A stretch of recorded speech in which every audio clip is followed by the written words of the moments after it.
ক্যাশই নাই, আপনাকে সব ডিজিটাল মানিতে লেনদেন এক্সচেঞ্জ করতে হবে। পুরো ক্যাশলেস সোসাইটি একটা।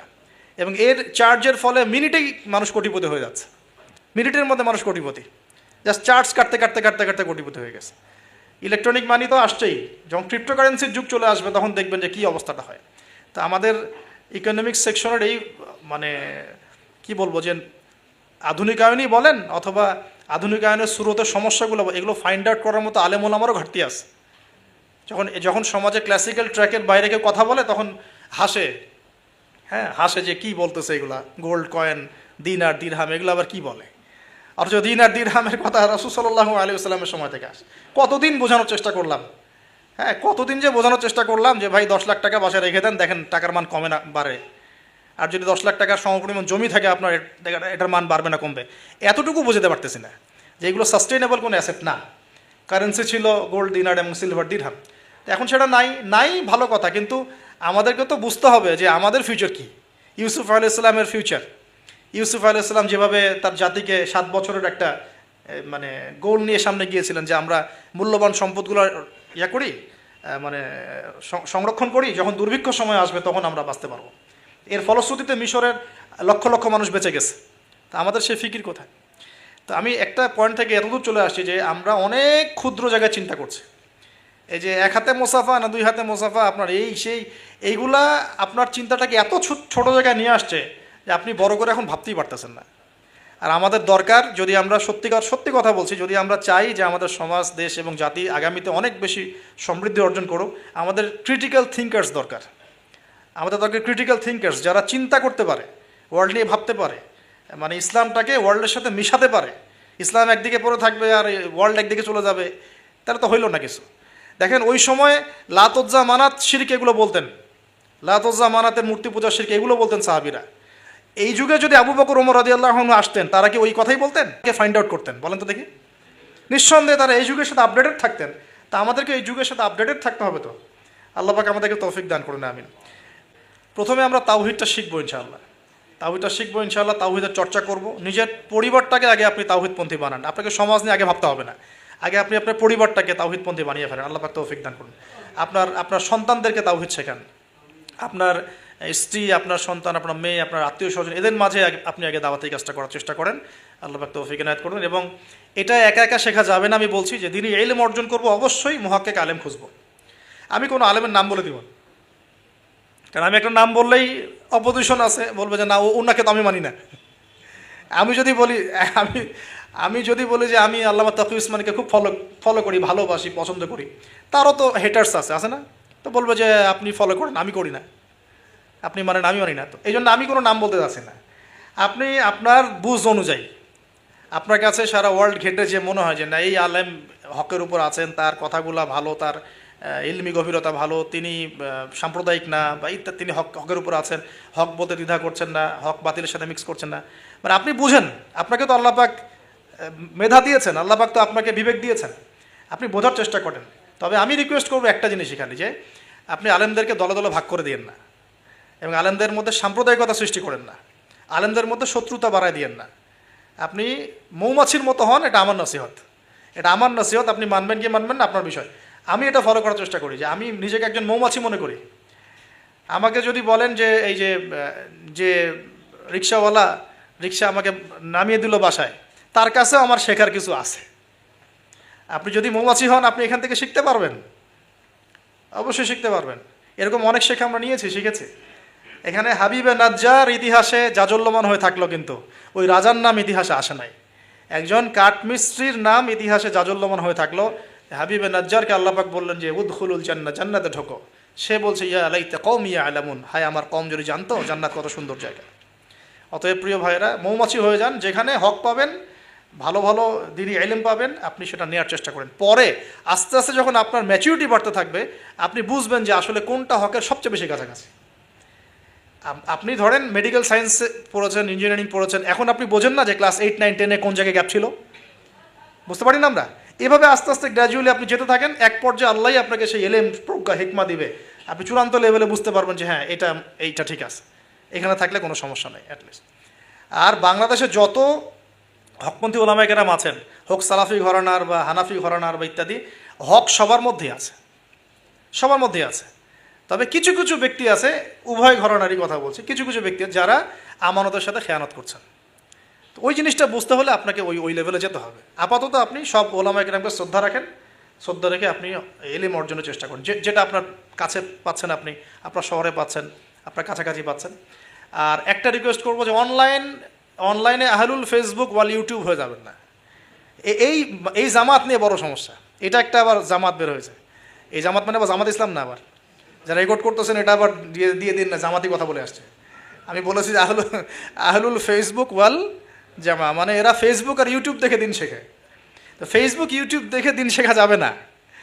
ফেসবুক ইউটিউব দেখে আমরা মাঝে মাঝে কিছু তথ্য নিতে পারি, কিন্তু এই জগৎটা নিয়ন্ত্রিত এবং একটা ফেতনার জগৎ। এখানে জিবরাইল আলাইহিস ইসলামকে চুবাই দেন, মানুষ তাকেও গালি দেওয়া শুরু করবে। হ্যাঁ, এখানে যে কোনো নবীকে নিয়ে আসেন, মানুষ তাকেও গালি দেওয়া শুরু করবে। এটা যে এত জঘন্য একটা জায়গা, এখানে কাউকে আর ভালো মানুষ রাখে নাই কেউ। যে কোনো আলেমের নাম বলেন, আমি তার ব্যাপারে 10টা খারাপ বের করে দিতে পারবো, আর আমার ব্যাপারে 11টা পারবো আর কি। ঠিক আছে, যে কোনো মানুষের কথা বলেন, কাউকে ভালো রাখে নাই। তো এইখান থেকে এলেম নেবেন না। এখান থেকে আপনি হয়তো কিছু তথ্য পাবেন, আবার তো সব তথ্য কিন্তু সঠিক না। এখানে রাতকে দিন বানানো যায়, দিনকে রাত বানানো যায়। ঠিক আছে, তো আপনি আলেমের দ্বারস্থ হবেন, তার কাছে যাবেন, সিলেবাস বলবেন যে আমি এই লেভেলে পড়েছি, আমার জেনারেল লাইনে এই পর্যন্ত পড়া হয়েছে, আমি এখন এই পড়াশোনা করছি, আমাকে একটা আমার মতো করে সিলেবাস করে দেন। দেখবেন আলেমরা কিন্তু একটা সিলেবাস আপনাকে আপনার লেভেলে করে দিবে আর কি। আমার লেভেলের সিলেবাস আপনার সিলেবাস এক হবে না, কিন্তু আমার লেভেলে যে সিলেবাস, আমাকে যে সিলেবাস করে দেওয়া হচ্ছে, সেটা কিন্তু আপনার মতো হবে না, আপনারটা আমার মতো হবে না। আপনাকে আমি যদি বলি, আপনাকে প্রথমে দেওয়া হবে কোরআন তেলাওয়াত শেখার ব্যাপার, নুরানি শিখবেন আপনি আগে, তারপর নাজেরা শিখবেন, তারপর আপনি হিপসে কিছু অংশ হিপস করবেন, তারপরে আরবি, যে এসো আরবি শিখি টাইপের বইগুলো আছে, এসো সরফ শিখি, এসো নাহু শিখি, এগুলো শিখবেন, ক্লাসিক্যাল অ্যারাবিক ল্যাঙ্গুয়েজ শিখবেন, তারপরে আপনি এবারত পড়ার যোগ্যতা অর্জন করবেন, দেন আপনি আস্তে আস্তে হাদিসের কিতাবগুলো মোতালা করবেন, এইভাবে যাবেন, সিরাত পড়বেন। কিন্তু সবার সিলেবাস তো একরকম হবে না। এই সিলেবাস ভিত্তিক পড়াশোনা না করলে, বিক্ষিপ্ত পড়াশোনা, আজকে এই বই, কালকে ওই বই, কালকে সেই, একদম মাথাটা ম্যাসাকাট হয়ে যাবে। এই বিক্ষিপ্ত মাথা দিয়ে আপনি না কিছু চিন্তা করতে পারবেন, না সত্য মিথ্যা বুঝতে পারবেন। তখন আপনার মাথাটাকে যে কোনো দিকে নিয়ে যাওয়া সম্ভব। আমার মাথা এত সহজে যে কোনো দিকে নেওয়া সম্ভব হবে না ইনশাআল্লাহ, বিকজ আমি এগুলো সব ঘাটাঘাটি করেছি। এমন একটা কথা বললেই আমি ফট করে গ্রহণ করবো না, কিন্তু আমি কিন্তু বিষয়টাকে অনেক গভীরে গিয়ে যাচাই বাছাই করে তারপর সিদ্ধান্তে আসার চেষ্টা করব। কিন্তু যারা বিক্ষিপ্ত মানসিকতার, যে কোনো দিকে নেবেন, বাতাস ওই দিকে দৌড়ানো শুরু করবে আর কি। এবং বাংলাদেশে যে চরমপন্থার যে একটা ব্যাপার আছে না, চরমপন্থী একটা আকীদার ব্যাপার আছে, এইটা এই বিক্ষিপ্ত মানসিকতারই ফলশ্রুতিতে হয়েছে। তারা যদি কনস্ট্রাকটিভ সিলেবাসে পড়াশোনা করতো না, তাদের মানসিকতা এমন হতো না, কিন্তু উগ্র হতো না। তারা বুঝতো, সমাজ বুঝতো, রাষ্ট্র বুঝতো, বিশ্ব বুঝতো, ওইভাবে তারা ইসলামকে নিয়ে যাওয়ার চেষ্টা করতো। আল্লাহ পাক আমাদের সবাইকে এই বুঝগুলো অর্জন করার তৌফিক দান করুন। তাওহীদের চর্চা, পরিবার, সমাজ, আস্তে আস্তে আত্মীয়দের মধ্যে, এবং দ্বীনি ইলম অর্জন, ওলামায়ে কেরামের সোহবত, এই কথাগুলো বেসিক কথা।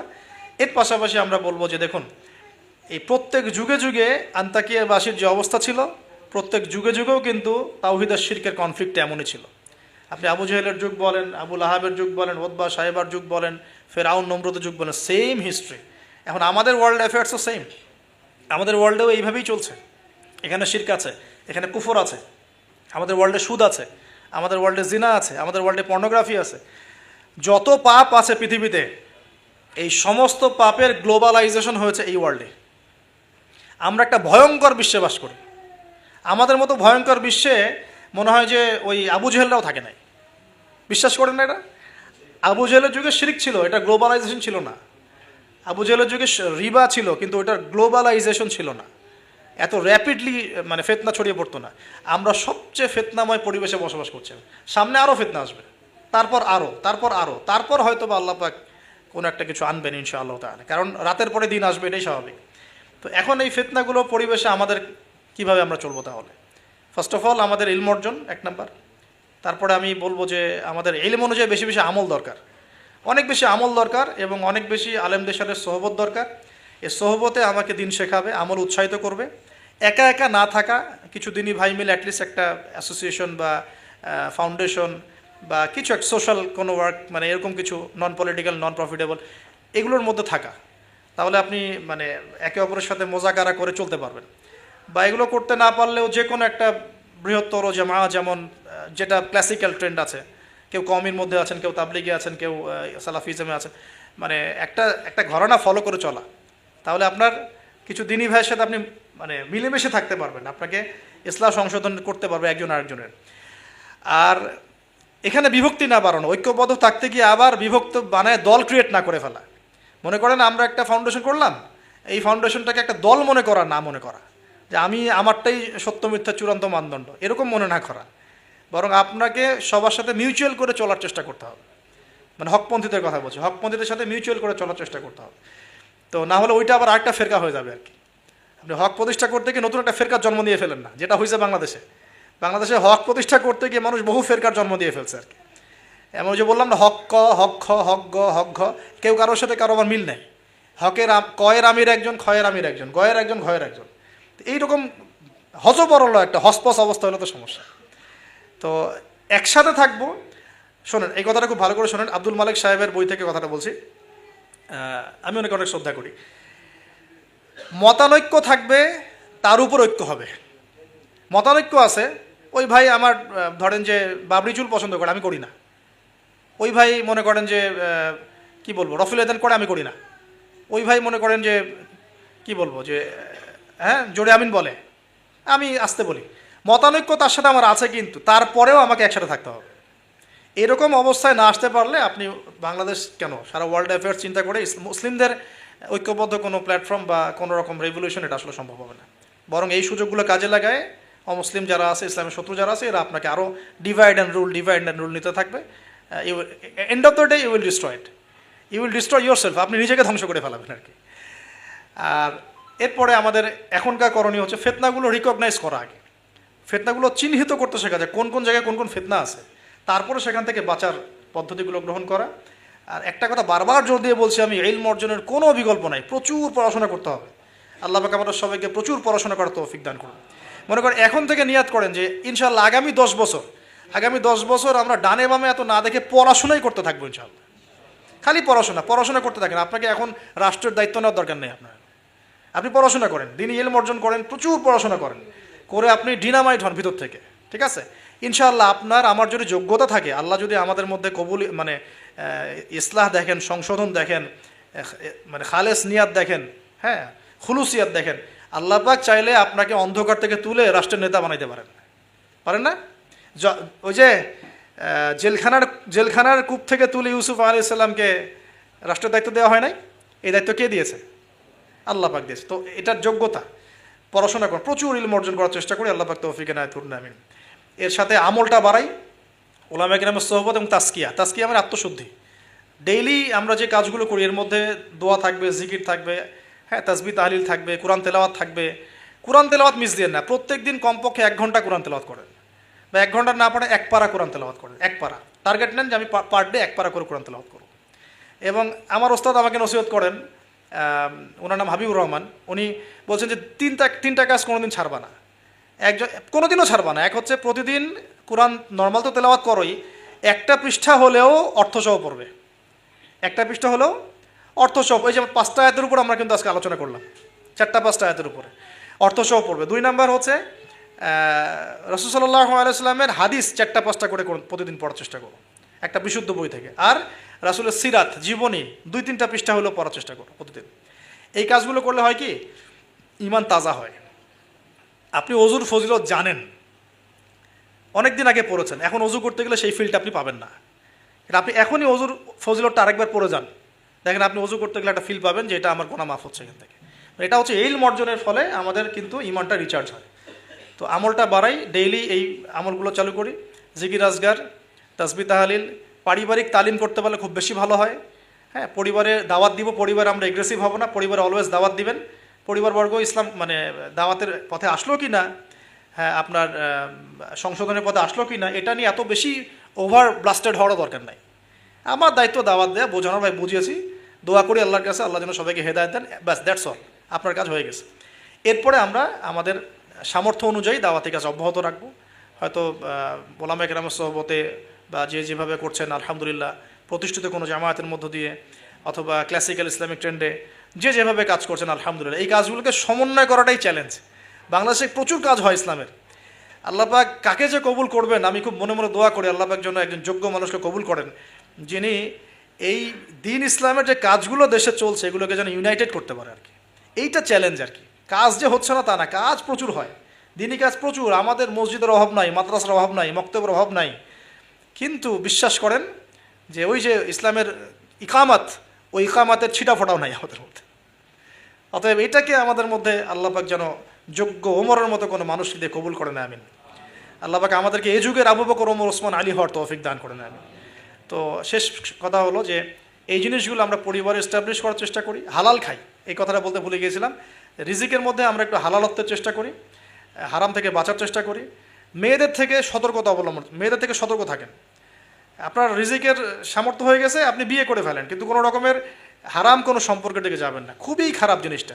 যার মধ্যে জিনা ঢুকে যাবে সে কখনো আল্লাহর মারেফত অর্জন করতে পারবে না। যার মধ্যে জিনা ঢুকে গেছে এর মনটা পবিত্র হতে পারবে না। তো মনের মধ্যে শয়তানি কিলবিল করবে, মনটা পবিত্র হতে পারবে না।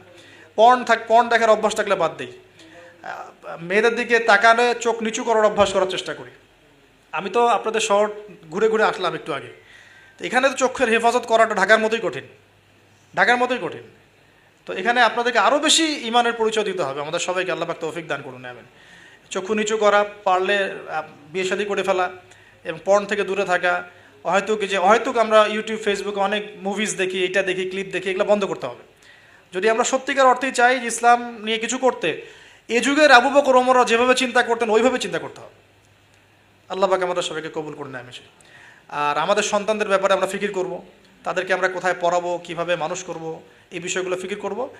একটা ফিকির আমি ঢুকাই দিচ্ছি আজকে, এই ফিকিরটা নিয়ে এত হার্ডলি কখনো বলি নাই, এখন বলছি। সেটা হলো ফিজিক্যালি ফিট থাকার চেষ্টা করব। ফিজিক্যালি ফিট থাকাটা অনেক বেশি ইম্পর্টেন্ট, যেটা আমি নিজে এখন সাফার করতেছি। এই যে মাহফিল টাহফিল, এগুলো ঘুম হয় না, খাওয়া ঠিক নাই, জার্নি এই করতে করতে মানে দেখা যাচ্ছে যে আমরাও ফিজিক্যালি অনেক সময় এই বয়সেও দুর্বল হয়ে যাচ্ছি, মানে ইফোর্ট দিতে পারছি না, ইত্যাদি ইত্যাদি। অথচ রোজা রেখে আমি নিজে, আমার মনে আছে, রোজা রেখে আমি 2 বেলা 2টা ম্যাচ খেলেছিলাম। কি টার্গেট ছিল, তামিম ইকবাল হব, একটা অবস্থা। হ্যাঁ, এবং আলহামদুলিল্লাহ অল্প সময় অনেক দূর গিয়েছি। আল্লাহ পাক ওই হিস্ট্রিটা মিটিয়ে দিয়েছেন, আমি শুকরিয়া আদায় করি আল্লাহর কাছে। কিন্তু এখন কিন্তু আমি পাচ্ছি না। আমি এখন আমাদের বাসায় যে রানিং মেশিনগুলো আছে এগুলোতে দেখা যায় 20-30 মিনিট দৌড়ালে আমি হাঁপায় যাচ্ছি। আমার এখনও মনে আছে যে আমি একটা রংপুর যে ক্রিকেট গার্ডেন একটা ইয়াস আশরাফুল্লাহ ওই সময় খেলতো, ওইখানে আমরা 10 রাউন্ড দিয়েছি, 10 রাউন্ড। তো এই ফিজিক্যাল ফিটনেসের ব্যাপারটা খুব গুরুত্ব দিচ্ছে এই কারণ আমরা যদি ইসলাম পালন করতে চাই, আল্লাহর ইবাদত করতে চাই, দিনের জন্য কিছু করতে চাই, ফিজিক্যালি ফিট থাকতে হবে। এই জন্য খাওয়ার ব্যাপারে সতর্ক হন। খাওয়া, আমরা তো মাশাআল্লাহ একটু আগে খাবার তো মানে আসছি, আমরা আলোচনা শুনতে খাওয়া শুরু করলাম। মানে বিশ্বাস করেন আমরা গরু খাওয়া মুসলিম হয়ে গেছি। আমরা এখন খালি শুক্রবার মানে কি গরু খাও। আসল কথা হচ্ছে এই গরু গোশত খাওয়া তো ফরজ না, তাওহীদের উপর থাকা ফরজ, সুন্নত প্রতিষ্ঠা করা ফরজ। যেগুলো যেগুলো আরাম লাগে সেগুলো আমরা খুব করতে চাই, আর যেগুলো করতে কষ্ট এগুলো আমরা করতে চাই না। তো খাওয়া দাওয়া করেন, সমস্যা নেই, কিন্তু ফিজিক্যালি ফিট থাকার চেষ্টা করেন। ডেইলি কিছু এক্সারসাইজ করেন। হ্যাঁ, পারলে যারা জিম করতে পারেন তারা জিম করবেন। বাচ্চাদের খাবার কী দিচ্ছি সেটার ব্যাপারে সতর্ক থাকেন। বাসায় কী খাবার ঢুকছে এটা সতর্ক থাকা উচিত। কী খাচ্ছে কী খাচ্ছি না, এই ব্যাপারে ডক্টরদের পরামর্শ নেন যে আমরা কোন বয়সে কীভাবে চলবো, এটা খুব ইফেক্টিভ হবে। পরবর্তীতে আপনারা ভালো কিছু করতে পারবেন ইনশাআল্লাহ তাআলা। সত্যিকার অর্থে গ্রিকদের অনেক বড় হিস্ট্রি আছে। আমরা যারা হিস্ট্রি স্টুডেন্ট আছি এখানে, আমরা এটা জানি খুব ভালো করে যে গ্রিকদের কিন্তু একটা প্রাচীন হিস্ট্রি আছে। তো গ্রিকদের সাথে খ্রিশ্চান রিলিজিয়ন, মানে খ্রিশ্চানিজম যেটা আমরা বলি, এর একটা সম্পর্ক আছে। নবী ঈসা আলাইহিস সালামের যুগে ঈসা আলাইহিস সালামের কিছু হাওয়ারি ছিল।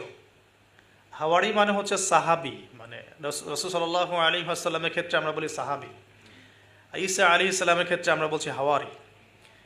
তো ঈসা আলাইহিস সালাম এর যে কাছের হাওয়ারি বা অনুসারী ছিলেন, তাদের মধ্যে দুজনকে তিনি প্রাচীন বলতে বোঝাচ্ছি তৎকালীন সময়কার গ্রিকের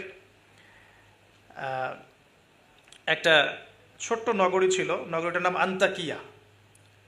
নগরীটার নাম হচ্ছে আন্তাকিয়া। এটা কিন্তু এখন সিরিয়ার মধ্যে পড়েছে। আমি কালকে ম্যাপ ঘাটাঘাটি করে দেখেছিলাম, এটা সিরিয়ার মধ্যে পড়েছে আর কি, এখনকার সিরিয়ার মধ্যে। তো এই সিরিয়ার সাথে গ্রিকদের, রোমানদের এবং খ্রিস্টানিজমের একটা সম্পর্ক আছে। এমনকি যখন খালেদ বিন ওয়ালিদ রাদিয়াল্লাহু আনহু তাদের সময় যখন এই যে পারস্য এবং রোম বিজিত হয়েছিল, তখনও কিন্তু এই জায়গাগুলো মুসলিমদের করতলগত হয়েছে। তো এই আন্তাকিয়া শহরের মানুষরা তৎকালীন সময় ছিল মুশরেক। এক কথায় কি ছিল? মুশরেক। আমরা মিলাতে পারি এটাকে আবু জেহেলের যুগের সাথে। আবু জেহেল, আবু লাহাব, উতবা, সাইবার যুগে যেমন একটা সমাজ ছিল শিরকে নিমজ্জিত, মূর্তি পূজা হতো, হ্যাঁ, মাধ্যম পূজা হতো, কবর পূজা হতো, মৃত মানুষের পূজা হতো ইত্যাদি। আবার যেমন আসহাবুল কাহাফের সময় দাকিয়ানুস বাদশার যে যুগটা ছিল ওইটাও যেমন শিরকের মধ্যে ছিল। আবার ইব্রাহিম আলাইহিস সালামের সময় আজারের যুগটা, নমরুদের যুগটা যেমন ছিল, বা মূসা আলাইহিস সালামের সময় ফেরাউনের যুগটা যেমন ছিল, ঠিক ওই রকমই আন্তাকিয়ার যিনি রাজা ছিলেন ওই সময়কার যুগটা ছিল শিরক বা কুফরে নিমজ্জিত আর কি। তো এই ছোট্ট রাজ্যটাতে নবী ঈসা আলাইহিস সালাম তাওহীদের দাওয়াত দেওয়ার জন্যে তার দুজন অনুসারীকে পাঠিয়েছিলেন। কয়জন ভাই? দুজন অনুসারীকে পাঠিয়েছিলেন। ওয়াদরিব লাহুম মাসালান আসহাবাল ক্বরিয়া। আল্লাহ পাক এটা সূরা ইয়াসিনের মধ্যে বলেছেন 13 থেকে প্রায় 32 নম্বর আয়াত পর্যন্ত পুরো লম্বা আলোচনা আছে, কিন্তু এই খুঁটিনাটি বিষয়গুলো সূরা ইয়াসিনের মধ্যে নাই। এগুলো তাফসির আপনাকে ঘাটতে হবে। একটা তাফসির যদি পড়েন কলিজা ঠান্ডা হয়ে যাবে, অন্তত একটা, সেটা হলো তাফসিরে জালালাইন। তাফসিরে জালালাইন এটা পড়লে কলিজা ঠান্ডা হয়ে যায়। অন্যগুলো পড়লে কলিজা একটু মনে হয় ক্ষুধা এখনো বাকি আছে আর কি। জালালাইন পড়লে মনে হয় যে ক্ষুধাটা মিটে গেছে আলহামদুলিল্লাহ, এতটাই গভীর আলহামদুলিল্লাহ মাশাআল্লাহ। আমি এটা প্রিফার করি বেশি যে তাফসিরে জালালাইনটা বাসায় কিনবেন, পড়বেন।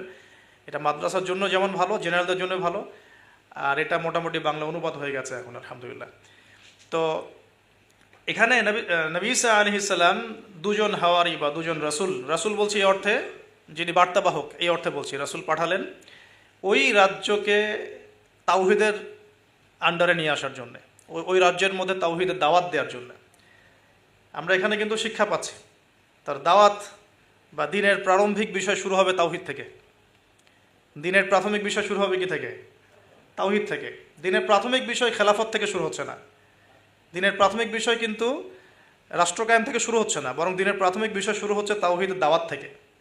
এবং দাওয়াত দিবে কারা? এইরকম রাসূল, মুখলেস, আল্লাহ পাকের একজন বাছাইকৃত বান্দা যারা। আমরা তো বাছাইকৃত রাসূল নই, তাহলে আমরা রাসূলদের অনুসারী হওয়ার ক্ষেত্রে যেন পরিপূর্ণতা অর্জন করতে পারি, এটা আমাদের টার্গেট থাকবে। মানে আমরা রাসূল হতে পারছি না, আমাদের এটা দরজা বন্ধ, কিন্তু সাহাবীদের মতো হওয়ার চেষ্টা করতে হবে। মানে আমাদের দরজাটা এখানে আর কি। তো এখন দাওয়াত দিতে গিয়ে তারা যখন শহরে ঢুকলেন, এখানে শহরের রাজার নাম কি ছিল ইত্যাদি মেনশন করা হয় নাই। কোরআন চুপ আছে, আমরাও চুপ আছি, ঠিক আছে। ঢোকার পথেই শহরের শুরুতেই একজন ব্যক্তির সাথে দেখা হলো। এই ব্যক্তি একজন কাঠমিস্ত্রি ছিলেন। কি ভাই? কাঠমিস্ত্রি। তো কাঠমিস্ত্রিকে নজ্জার বলা হয়, আরবি দিয়ে কি বলা হয়? নজ্জার। তো তাকে জিজ্ঞাসা করলেন দুজন রাসূল যে আপনার নাম কি? সে বলছে আমার নাম হাবিব বিন ইসরাইল। হাবিব বিন ইসরাইল। তো তিনি জিজ্ঞাসা করছেন আপনারা এখানে কেন এসেছেন? ওই দুজন রাসূল বলছেন যে আমরা এখানে তাওহীদের দাওয়াত দিতে এসেছি। কোন তাওহীদ? আপনাদের ইলাহকে, আপনাদের রবকে। তখন তিনি ওই রকম করে কথা বলছেন যে যেমনটি ইব্রাহিম আলাইহিস সালাম বলেছেন আমার রব জীবিতকে মৃত্যু দিতে পারেন, মৃতকে জীবিত করতে পারেন। আমার রব, আমাদের রব আসমান থেকে বৃষ্টি বর্ষণ করেন, সেই বৃষ্টি দিয়ে এই মৃত জমিনকে জীবিত করেন, শস্য ফলান, সেগুলো আমরা খাই। আমাদের রব সূর্যকে পূর্ব দিক থেকে ওঠান, পশ্চিম দিকে ডোবান। এরকম যত বৃত্তান্ত আল্লাহ সম্পর্কে, তাওহীদের যত কথা তাকে শোনানো হলো। তো সে ব্যক্তি একটা প্রশ্ন করে বসলো যে তাহলে কি আমাকে কোনো মোজেজা দেখাতে পারবেন কিনা? আপনি যে একত্ববাদের কথা বলছেন, এক আল্লাহর কথা বলছেন, কোনো মোজেজা দেখাতে পারবেন কিনা? এখন মনে করেন তো দেখি যে ঈসা আলাইহিস সালামের যুগের মোজেজা কি ছিল। এক এক যুগের মোজেজা কিন্তু এক একটা। মোজেজা বোঝেন কিনা? অলৌকিকত্ব, যেটা নবীগণের মাধ্যমে প্রকাশ পায়, এটা আল্লাহর ক্ষমতা, এটা নবীদের ক্ষমতা নয়, কিন্তু আল্লাহ পাকের ক্ষমতা। নবীদের মাধ্যমে আল্লাহ প্রকাশ করান। আল্লাহ পাক এই জামানাতেও আল্লাহ পাকের ওলিদের মাধ্যমে ক্ষমতা প্রকাশ করাতে পারেন। আল্লাহ পাক এখনো ক্যাপেবল এটার জন্য। তো সেরকম মানুষ হতে হবে আগে, সেরকম মানুষ তো হতে হবে। অনেক আল্লাহর বান্দা আছেন দেখবেন আপনার জন্য দোয়া করছে, আপনার সমস্যা দূর হয়ে গেছে, হয়নি? এমন হয়? তো আল্লাহ পাক, এটা তার ক্ষমতা না, ক্ষমতা কার? আল্লাহ পাকের। এখন ওই সময়কার মোজেজা ছিল কিন্তু কুষ্ঠ রোগীকে ভালো করে দেয়া, মনে আছে? অন্ধত্ব দূর করে দেয়া, এবং মৃত ব্যক্তিকে জীবিত করেছেন ঈসা আলাইহিস সালাম আল্লাহর হুকুমে, মনে আছে? যে যুগের মোজেজা, মানে যে যুগটা, যে বিষয়ে বেশি বৈচিত্র্যময় ছিল, ওই যুগে আল্লাহ পাক ওই মোজেজাই দিয়েছেন। যেমন সুলাইমান আলাইহিস সালামের সময় জিনদের খুব দাপট ছিল, বুঝছেন? তো সুলাইমান আলাইহিস সালামের সময় জিনদের দাপটটা বেশি ছিল। আল্লাহ পাক জিনদের উপর সুলাইমান আলাইহিস সালামকে কন্ট্রোল দিয়ে দিয়েছেন। ওই যে বাতাসে তার সিংহাসন ফ্লাই করতে শুরু করলো, তার আংটির মধ্যে আল্লাহ পাক ক্ষমতা দিয়ে দিলেন। জিনদেরকে যে কাজ করতে বলতো সেই কাজ জিনরা করতে বাধ্য হতো, মনে আছে ঘটনা? আচ্ছা, আবার মুসা আলাইহিস সালামের সময় জাদুবিদ্যার চর্চা হতো, জাদুবিদ্যার চর্চা। এই চর্চা কিন্তু এখনো হয়, এখনো জাদুবিদ্যার চর্চা হয়, ব্ল্যাক ম্যাজিকের চর্চা এখনো হয়। এগুলো থেকে বেঁচে থাকাটা খুব বেশি ইম্পর্টেন্ট, কারণ এগুলোতে ইফেক্টেড হয়ে গেলে অনেক সমস্যা হয়ে যায়। আমি শেষের দিকে প্রশ্নোত্তর পর্বে কিছু আয়াত বলে দেবো আপনাদেরকে ইনশাআল্লাহ। এই কোরআনের আয়াতগুলো নিয়মিত পড়বেন ইনশাআল্লাহ তাআলা। তো ওই সময় আল্লাহ পাক মুসা আলাইহিস সালামকে লাঠি দিয়ে জাদুবিদ্যার বিপরীতে মোজেজা দেখিয়েছেন, মানে যখন যেটা তার বিপরীতে সেই মোজেজা, বুঝতে পারছেন? নবী সাল্লাল্লাহু আলাইহি ওয়াসাল্লামের যুগে কবি সাহিত্যের যুগ চলছে, একদম কাব্য সাহিত্য নিয়ে তারা খুব গর্ব করত। আল্লাহ পাক কোরআন নাজিল করলেন, সব সাহিত্য ধসে গেল। এটা কোরআনের মোজেজা। আবার ঈসা আলাইহিস সালামের সময় চিকিৎসা বিজ্ঞানের খুব জয় জয়কার চলছিল আর কি। চিকিৎসা শাস্ত্র নিয়ে মানুষের অনেক বেশি মানে আগ্রহ ছিল, যেটা এটা দিয়ে এটা হয়, এটা দিয়ে এটা হয়। আল্লাহ পাক তখন এমন মর্যাদা দিয়েছেন যে মৃত মানুষকে জীবিত করে দেখিয়ে দিয়েছে। তো এই দুই ব্যক্তিকে ওই নাজ্জার হাবিব বিন ইসরাইল, সে ব্যক্তি বলছে যে আমাদেরকে কোনো মর্যাদা দেখাতে পারো কিনা। এখন সে বলছে ঠিক আছে, মর্যাদা দেখাতে পারবো ইনশাআল্লাহ। আমার এই সন্তান, আমার এই ছেলে দীর্ঘদিন থেকে চোখে অসুখে ভুগছে, এক চোখ নষ্ট হয়ে যাচ্ছে, তুমি শেফা দিতে পারবে কিনা আল্লাহর হুকুমে। আল্লাহ পাকের দরবারে তারা সেজদায় পড়ে গেলেন, আল্লাহর কাছে সাহায্য চাইলেন, তার চোখে হাত বুলালেন, আলহামদুলিল্লাহ চোখ ভালো হয়ে গেল। এগুলো কিন্তু কোনো গাল গল্প নয়। এবার হাবিবে নাজ্জার, তার কিন্তু বিশ্বাস হয়ে গেল, হ্যাঁ এটা তাওহীদের ফসল, এটা তাওহীদের ফসল। এবার তিনি দেনান সাক্ষ্য দিলেন যে আশহাদু আল্লা ইলাহা ইল্লাল্লাহ ওয়া আন্না মুহাম্মাদান, তখন ছিল না, তখন ছিল কি ঈসা আব্দুল রুহুল্লাহ ওয়া আব্দুহু, এরকম একটা কালিমা ছিল তখন, ঠিক আছে? তো তিনি মুসলমান হয়ে যেটা করলেন, ওই জনপদের থেকে নির্জনতা অবলম্বন করা শুরু করলেন। তিনি মুসলমান হয়ে কিন্তু জনপদের ভিতর ঢুকে পড়েন নাই, প্রথমে একটু নির্জনতা অবলম্বন করা শুরু করলেন, কারণ সমাজের সবাই কিন্তু মুশরিক। এখন ওখানে যদি আপনি সরাসরি ঢুকে যান, ঢুকায় আপনি এখন যদি জোরে জোরে তাকবীর দেওয়া শুরু করেন, তাহলে তো রিমান্ড হবে আর কি। তো তিনি নিজেকে একটু সেফ করে একা একা ইবাদত করা শুরু করলেন। এখানে আমাদের শিক্ষা আছে কিন্তু। আমি এই হাবিবে নাজ্জারের ঘটনা, ওই তৎকালীন সময়কার ওই আন্তাকিয়া শহরের শিরক, এগুলোর সাথে আপনি বর্তমান বিশ্বকে মেলাতে পারবেন। এখনকার বিশ্বের অবস্থাও কিন্তু মোটামুটি এরকমই। অনেক আলোচনা আমি আগে করেছি বিগত লেকচারগুলোতে, যে এই ওয়ার্ল্ডের প্রতিটা ডিপার্টমেন্টেই শিরক আছে, একদম এডুকেশন থেকে শুরু করে, শিক্ষা থেকে শুরু করে পলিটিক্স পর্যন্ত সবখানেই শিরক আছে। কোনো জায়গায় শিরক বাদ নাই। ইকোনমিক্সেও শিরক আছে, সামাজিক কালচারে শিরক আছে, আমাদের চিন্তা দর্শনে শিরক আছে, আমাদের মিডিয়ার মধ্যে শিরক আছে, আমাদের বুদ্ধিজীবীদের মধ্যে শিরক আছে, আমাদের রাজনীতিবিদদের মধ্যে শিরক আছে, আমাদের ধর্ম নেতাদের মধ্যেও শিরক আছে কোনো কোনো জায়গায়, আছে না? আছে। যদি আপনি ভালো করে খিজিরের মতো দেখতে শেখেন, আপনি বুঝতে পারবেন এই ওয়ার্ল্ডটা শিরকের আন্ডারে আছে। এখন এই অবস্থায় হাবিবে নাজ্জার শহরে ঢুকে দাওয়াতি কাজ শুরু করেন নাই, একা একা তিনি নিজেকে তৈরি করেছেন, আগে তাসকি আধ্যাত্মিক অর্থ অর্জন করার চেষ্টা করেছেন, ইবাদত বাড়িয়েছেন। এদিকে ওই দুজন রাসূল তারা শহরে প্রবেশ করলেন, বেশ কিছু সময় তারা মানুষকে দাওয়াত দেওয়ার চেষ্টা করলেন, কিন্তু মানুষ ইসলাম কবুল করছে না। ঠিক মক্কার অবস্থার মতোই। এই সূরাটা কোথায় নাজিল হয়েছে? মক্কায়। কোথায়? এই সূরা কিন্তু মদিনায় নাজিল হয় নাই। তাহলে এই সূরার মধ্য দিয়ে আল্লাহ পাক রাসূল সাল্লাল্লাহু আলাইহি ওয়াসাল্লামকে শিক্ষা দিচ্ছেন, সাহাবীদেরকেও শিক্ষা দিচ্ছেন। ঠিক মাক্কি পরিবেশের মতোই তৎকালীন পরিবেশটা ছিল। আর মাক্কি পরিবেশ মানে, আমি অনেকদিন আগে বলেছি, মাক্কি পরিবেশ মানে শিরক, মাক্কি পরিবেশ মানে সুদ, রিবা, মাক্কি পরিবেশ মানে হচ্ছে মাদক, মাক্কি পরিবেশ মানে জেনা, ব্যভিচার, মেয়েদের মানহানি আর গোত্রীয় হানাহানি, এগুলো মক্কা। মক্কা মানে এইগুলা, যেটা এখনকার ওয়ার্ল্ডে চলছে। আপনি যদি ছোট ছোট সেন্সে চিন্তা করেন না, তাহলে আমাদের সোসাইটিটাও মাক্কি। ছোট সেন্সে চিন্তা করেন, এখানে শিরক দিয়ে ভর্তি, রিবা সুদ দিয়ে ভর্তি, মাদক দিয়ে ভর্তি, মেয়েদের যে জেনা ব্যভিচার পর্নোগ্রাফি এগুলো দিয়ে ভর্তি, আর কি গোত্রীয় হানাহানি তো আছেই, এটা এখন পলিটিক্যাল হানাহানিতে রূপ নিয়েছে, কোনো কোনো জায়গায় ধর্মীয় হানাহানি হচ্ছে, মসজিদে ভাগাভাগি হচ্ছে, আছে। মক্কার আদর্শ কিন্তু এখনও সমাজের মধ্যে আছে, খালি দার্শনিক দৃষ্টিভঙ্গিতে দেখতে শিখুন, একটু খিদিরের মতো দেখতে শিখুন। এখন দেখুন, এই দুজন রাসূল দাওয়াত দেওয়ার পর, দীর্ঘদিন দাওয়াত দেওয়ার পরে যখন মানুষ ইসলাম কবুল করছে না, তখন তারা প্রকাশ্যে মানে আল্লাহু আকবার তাকবীর এটা দেওয়া শুরু করেছিল। যখনই বের হতেন তার তাকবীর দিতেন, আল্লাহু আকবার আল্লাহু আকবার আল্লাহু আকবার লা ইলাহা ইল্লাল্লাহ লা ইলাহা ইল্লাল্লাহ, এভাবে প্রকাশ্য দাওয়াত দেওয়া শুরু করলেন। ঠিক আব্দুল্লাহ বিন মাসউদ রাদিয়াল্লাহু আনহুর মতো। নবী সাল্লাল্লাহু আলাইহি ওয়াসাল্লাম একদিন বললেন যে, কে আছো কুরাইশদেরকে কোরআন শোনাতে পারো? তারা তো কোরআন শুনতেই চায় না, কোরআন বললেই কানে আঙ্গুল ঢুকায় দেয়। হ্যাঁ, কোরআন বললেই তারা কাপড় দিয়ে মাথা আবৃত করে, এগুলো কোরআনে আছে কিন্তু।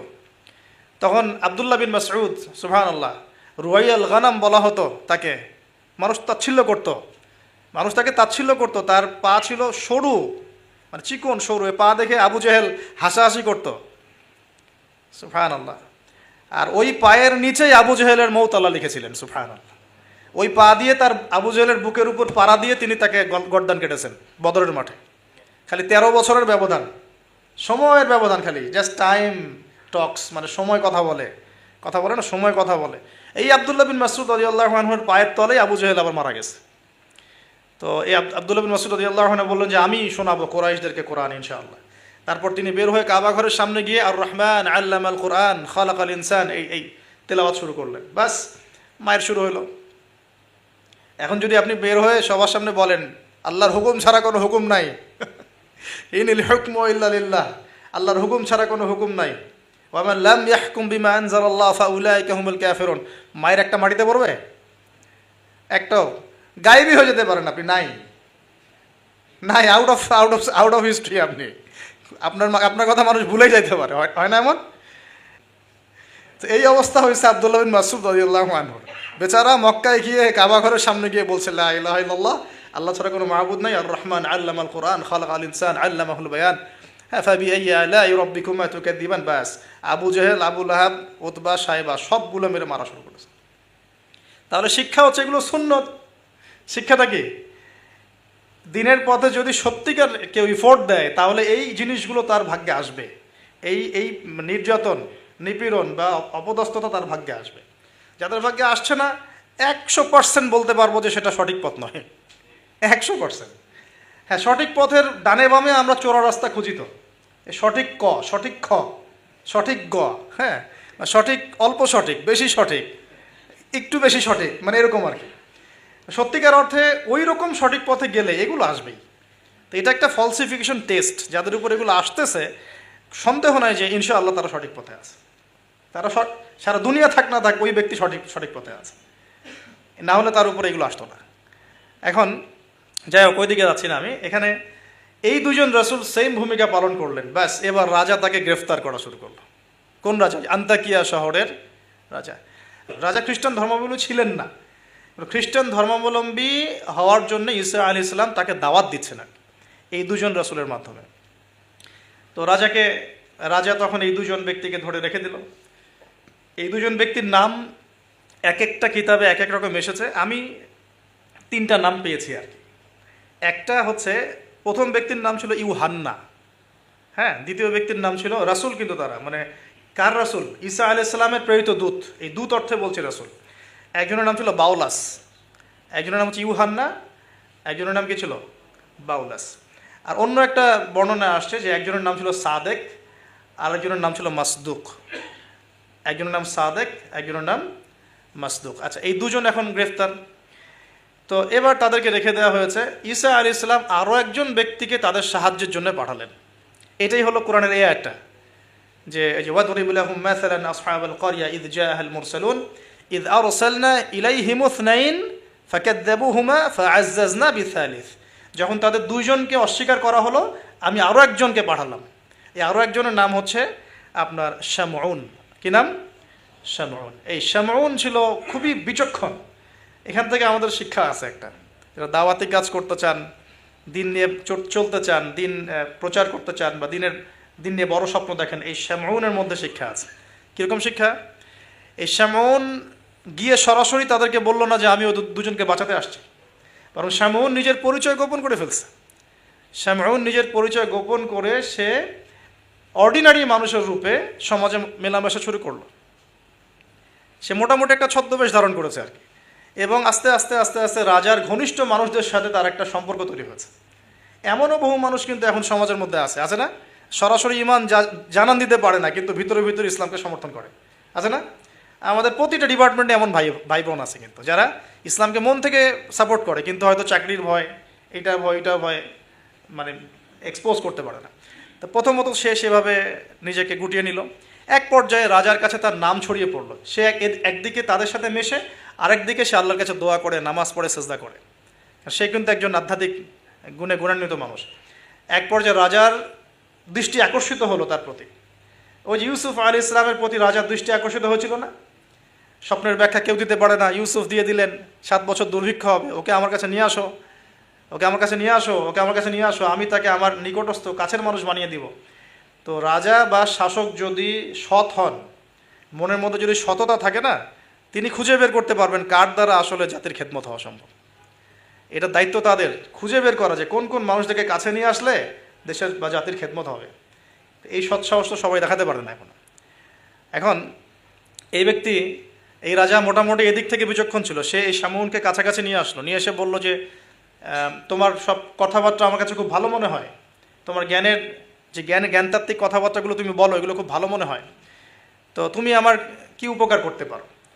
তো শামউন বলছে যে আমি শুনেছি যে আপনার জেলখানায় 2জন ব্যক্তি আছে। কোন 2জন? আগে দুজন গ্রেপ্তার। তো তাদের ব্যাপারে আপনার কি মন্তব্য? আমার মন্তব্য, আমি আসলে ভাবার সময় পাইনি তাদেরকে নিয়ে, রাজা খুব ব্যস্ত ছিল। তাকে আমার কাছে নিয়ে আসেন, আমি কিছু কথা বলতে চাই তাদের সাথে। শামউনের কথা শুনে রাজা নিয়ে আসলেন তাদের 2জনকে। এবার কৌশলে শামউন এই 2জন ব্যক্তির মধ্য দিয়ে রাজাকে দাওয়াত দিচ্ছে। শামউন কৌশলে এই 2 ব্যক্তির মাধ্যমে রাজাকে দাওয়াত দিচ্ছে। শামউন এদেরকে বলছে যে তোমরা কোন আল্লাহর ইবাদত করো, কোন আল্লাহর কথা বলছো, আমাদের এখানে তো এমন কোনো আল্লাহ নাই। তখন তারা আবার ব্যাখ্যা দিচ্ছে, আমরা সেই আল্লাহর কথা বলি যে আল্লাহ ছাড়া কোনো ইলাহ নাই, যিনি আসমান থেকে বৃষ্টি বর্ষণ করেন, যিনি মৃতকে জীবিত করেন, ইত্যাদি ইত্যাদি। তাওহীদের সব কথা তারা বলা শুরু করলেন, এবং রাজা কিন্তু শুনছে। শোনার মাধ্যমকে শামউন নিজে। তাহলে এখানে আমাদের শিক্ষা আছে না? তা আপনারা একটু ইসলামের পথে আসলেই সমাজ থেকে ডিসকানেক্টেড হতে চান কেন? সমাজের মধ্যেই থাকতে হবে, সমাজের মধ্যে থেকেই আপনি সমাজের ভিতর ইসলাম ছড়িয়ে দিবেন ইনশাআল্লাহ। ঠিক আছে? ইনশাআল্লাহ একদিন সমাজ পরিবর্তন হবে। আমরা যদি সমাজ থেকে ডিসকানেক্টেড হয়ে যাই, তাহলে তো সমাজ নষ্ট হয়ে যাবে। তো দেখুন, অনেক যুবক ছেলে আমাদেরকে বলে, ভাইয়া নামাজ পড়তাম না, এখন নামাজ পড়ি, এখন বিসিএস পরীক্ষা দিব না ভাবছি। কেন দিবেন না? ওর সাথে কী সম্পর্ক, ওর সাথে কী শত্রুতা? আপনি আরও বড় বড় পোস্টে যান, মানুষকে তাওহীদের দাওয়াত দেন, তাওহীদ প্রতিষ্ঠার চেষ্টা করেন, আল্লাহ হেফাজত করুন, আল্লাহ তৌফিক দান করুন। এখন এই শামউনের থ্রু দিয়ে এই 2 ব্যক্তি রাজাকে দাওয়াত দিলেন, মাশাআল্লাহ। এবার রাজা জিজ্ঞাসা করছে যে কোনো মোজেজা আছে নাকি, কোনো অলৌকিকত্ব দেখাতে পারবে? আমরা যে আল্লাহর ইবাদত করি, মাঝে মাঝে কিন্তু জিনের উপাসনা করলে কিছু অলৌকিকত্ব দেখা যায়। অলৌকিকত্ব না, মানে ভেলকিবাজি দেখানো যায় আর কি। দেখবেন জিনতাত্ত্বিক যারা চর্চা করে, দেখবেন ভেলকি দেখায় মানুষকে। আপনি কোনো কবিরাজের কাছে গিয়েছেন, আপনাকে বলে দিবে যে 2 বছর আগে তুই এটা করছিলি না, এরকম কিন্তু বলে দেবে। আপনাকে ধাক্কা লাগলো যে হ্যাঁ তাই তো, আমার তেমন হয়েছে। আসলে ও যে জিনের উপাসনা করে, ওই জিন আপনার যে কারিন আছে এর সাথে কানেকশন ফিক্স করে আর কি। কারণ আপনার জিন ফিউচার জানে না, কিন্তু আপনার জিন তো আপনার হিস্ট্রি জানে। আপনার জিন আপনার হিস্ট্রি জানে। তো তখন আপনার কাছে মনে হলো হ্যাঁ তাই তো, আমি তো অমুক দিন অমুক মেয়ের জন্য দাঁড়াইছিলাম ওইখানে। আচ্ছা ঠিক আছে। এখন সে বলল যে হ্যাঁ আমরা মৌজাদা দেখাবো ইনশাআল্লাহ। কি মৌজাদা? 7 দিন আগে একটা বাচ্চা ওই রাজ দরবারে মারা গেছে। কয়দিন আগে? দাফন হয়নি এখনো, 7 দিন আগে মারা গেছে, লাশ সংস্কার হয়নি, লাশের অবস্থাও ভালো না। এখন এই 2 ব্যক্তি আল্লাহর কাছে দোয়া করলেন, আল্লাহ আজকে যদি তুমি মোজেজা আমাদের হাত দিয়ে আমাদের মাধ্যমে দেখাও, ইনশাআল্লাহ এরা তাওহীদের উপর চলে আসবে। তো আল্লাহ রাব্বুল আলামিন মুআজিজা দেখালেন, ওই 7 দিনের মৃত বাচ্চা জীবিত হয়ে উঠল। এবার জীবিত হয়ে সে বলে উঠল যে আমি আসমানে দেখেছি, এই বাচ্চা বলছে এবার, আমি আসমানে দেখেছি একজন সুন্দর, মানে চুলের বর্ণনা দেওয়া হয়েছে যে আমরা যেটাকে সিল্কি চুল বলি আর কি, লম্বা কাত পর্যন্ত সিল্কি চুলওয়ালা একজন মানুষ, একজন ব্যক্তি 3 জনের জন্যে আল্লাহর কাছে দোয়া করছে। কয়জনের জন্যে? তার মানে সে মেবি ঈসা আলাইহিস সালামের দিদার পেয়েছে, মেবি, আল্লাহ ভালো জানেন, এটা এটা বারজাক। এখন রাজা এবার হকচকিয়ে গেল তিনজনকে, কে আমরা তো দুজন জানি, তিনজনকে। তখন ওই ব্যক্তি বলছে শামউন একজন, এই ব্যক্তি একজন। তখন শামউন দেখলেন যে রাজার এর উপর বেশ প্রতিক্রিয়া সৃষ্টি হয়েছে কথার উপরে। তখন শামউন আরও বড় চাপ দিল এই দুজনকে, যে না, তোমাদের এটা হয়তো কোনো জাদু হতে পারে। শামউন, তোমাদের কোনো জাদু হতে পারে, আমাদের এই রাজার এক মেয়ে মারা গেছেন, তোমরা পারলে তাকে জীবিত করে দেখাও দেখি। এবার তারা দুজন আবার সেজদায় পড়ে গেলেন, আল্লাহর কাছে দোয়া করলেন। আল্লাহ রাব্বুল আলামিন ওই রাজার দীর্ঘদিন আগে মৃত্যুবরণকারী একজন মেয়ে, তাকে কবর থেকে জীবিত করে তুলে দিলেন। এই মেয়ে একই কথা বলছে যে আমরা দেখেছি এই তিনজনের জন্য একজন ব্যক্তি আল্লাহর কাছে দোয়া করছে। এবার মাশাআল্লাহ মুজিজা প্রকাশ পেয়ে গেল। কিন্তু এই মুজিজা প্রকাশ পাওয়ার পরেও আপনারা তো জানেন যে ফেরাউনের সামনে কতগুলো মুজিজা দেখানো হয়েছে, 9টা। কয়টা? 9টা, একবারে 9টা না, কিন্তু ব্যাক টু ব্যাক বছর বছর 9টা। তারপরে কি ফেরাউন ঈমান আনছে? আবু জেহেলের সামনে কতগুলো মুজিজা আসছে, সে কি ঈমান আনছে? আজারের সামনে কি ইব্রাহিম আলাইহিস সালামের মতো মানুষ থাকা সত্ত্বেও সে কি ঈমান আনছে? এরকম বহু মানুষ পৃথিবী থেকে চলে গেছে যাদের সামনে অগণিত মুজিজা আসার পরেও ঈমান নিয়ে আসে না। আবার অনেক মানুষ এক দোয়ার বরকতে ঈমান নিয়ে চলে আসছে। খালিদ বিন ওয়ালিদের কথা শুনুন। খালিদ বিন ওয়ালিদ রাদিয়াল্লাহু আনহু উহুদে যুদ্ধ করেছেন ইসলামের এগেনস্টে। যখন নবী সাল্লাল্লাহু আলাইহি ওয়াসাল্লাম বিদায় হজের আগে যখন তিনি ওমরা করেছেন, বিদায়ের ওমরা হজটা কাজা করেছেন, ওই সময় তিনি এসে শুধু একটা চিরকুট লিখে দিয়েছিলেন যে যদি খালিদ মুসলমান হতো তাহলে তার জন্য কতই না ভালো হতো। নবীজি এটাও বলেননি খালিদ আসো ইসলাম কবুল করো, তোমার আগের সব গুনাহ মাফ হয়ে যাবে, এটা এতটুকু বলেন নাই। নবীজি বলেছেন, খালি চিরকুটে লিখে দিয়েছেন যে যদি খালিদ ইসলাম কবুল করতো তাহলে কতই না ভালো হতো। এই একটা কথাই তার মনে এমন দাগ কেটেছে, তিনি নিজে গিয়ে মদিনা ইসলাম কবুল করে আসছেন। আর তারপরে তো জানেন তার হাতে ইসলামের কতগুলো বিজয় হয়েছে, প্রায় 80 থেকে 100টা ব্যাটেল তিনি লড়ছেন ইসলামের জন্য, এবং কোনো ব্যাটেলেই তিনি কিন্তু পরাজিত হন নাই। তাকে বলা হয় সাইফুল্লাহ, আল্লাহর তরবারি। এখানে একটা কথা বলি, এই মানুষকেও শয়তান ওয়াসওয়াসা দিত। এই খালিদ বিন ওয়ালিদ রাদিয়াল্লাহু আনহুকেও এই যে বললাম না, চোখ লাগা, বদনজর, ওয়াসওয়াসা, এই সমস্যা হতো। হ্যাঁ, এবং এই অনলাইনের মাধ্যমে এটা বেশি হয়। তখন তিনি এসে নবীজিকে বলছিলেন যে আমাকে একটা দোয়া শিখায় দেন ইয়া রাসূলুল্লাহ। তিনি কিন্তু বীর বিক্রম, একজন সাহসী বীর সাহাবী। নবী সাল্লাল্লাহু আলাইহি ওয়াসাল্লাম তাকে দোয়া শিখিয়ে দিয়েছেন যে আউযু বিকালিমাতিল্লাহি তাম্মা মিন কুল্লি শাইতানিন ওয়া হাম্মা ওয়া মিন কুল্লি আইনিন লাম্মা। একটা জায়গা আছে আউযু বিকালিমাতিল্লাহি তাম্মাতি মিন গদাবিহি ওয়া ইকাবিহি ওয়া শাররি ইবাদিহি ওয়া মিন হামাজাতি শায়াতিন ওয়া আন ইয়াহদুরুন। তো দেখেন কোথা থেকে কোথায় আসলাম। মুজিজা দেখার পরেও তো বহু রাষ্ট্রপ্রধান ইসলাম কবুল করেছে। এখনও তো আপনার সামনে আমার সামনে মুজিজা পড়ে আছে। কি মুজিজা? কোরআন। কেউ কোরআন নিয়ে একটা ভুল প্রমাণ করুক, একটা বিধান প্রমাণ করুক যে মানবতা বিরোধী, বা এটা এই যুগে চলে না, ওই যুগে চলতো, এর মধ্যে এক জাররা পরিমাণ ভুল কেউ বের করতে পারে কিনা দেখুক। তারপরেও তো মানুষ কোরআন মেনে চলছে না। ব্যাপারটা এরকম হচ্ছে না? এখন রাজার সামনে অনেকগুলো মুজিজা দেখানো হয়েছে ঠিকই, কিন্তু রাজা তাদেরকে কবুল করে নাই। ফিনিশিং হলো এটা। এবার এই তিনজনকে শাস্তি দেওয়া হবে। শামউনের আসল রূপ তো প্রকাশ পেয়ে গেছে। এবার শামউনের কি আসল রূপ প্রকাশ পেয়ে গেছে।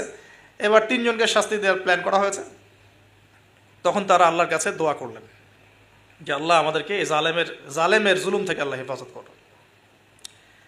তো তাদেরকে আটকে রাখা হয়েছে, পাথর নিক্ষেপ করে হত্যা করা হবে, এটা হচ্ছে রায় ওদের।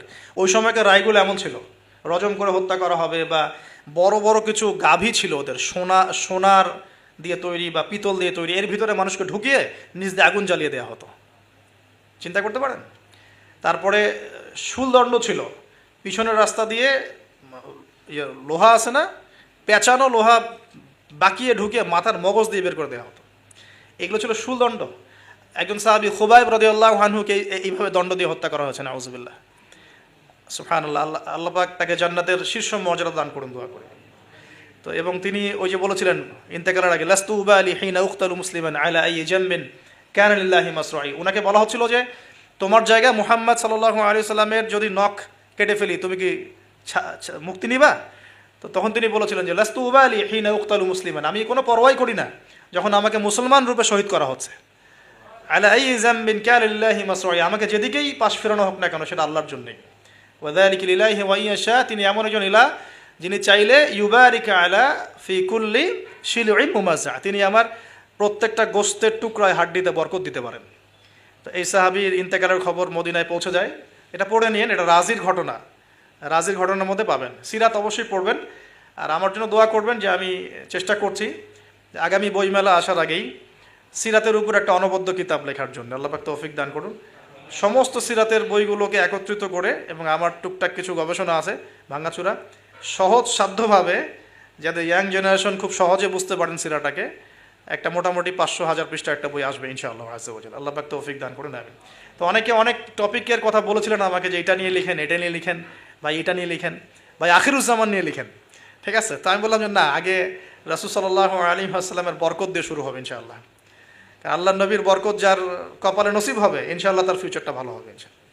তো আল্লাহ পাক আমাদেরকে সহজ করুন, তৌফিক দান করুন।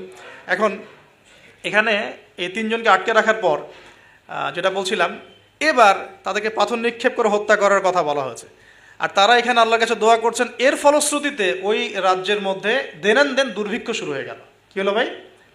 একদম দুর্ভিক্ষ। ওয়ার্ল্ড কি আসতেছে দুর্ভিক্ষের দিকে?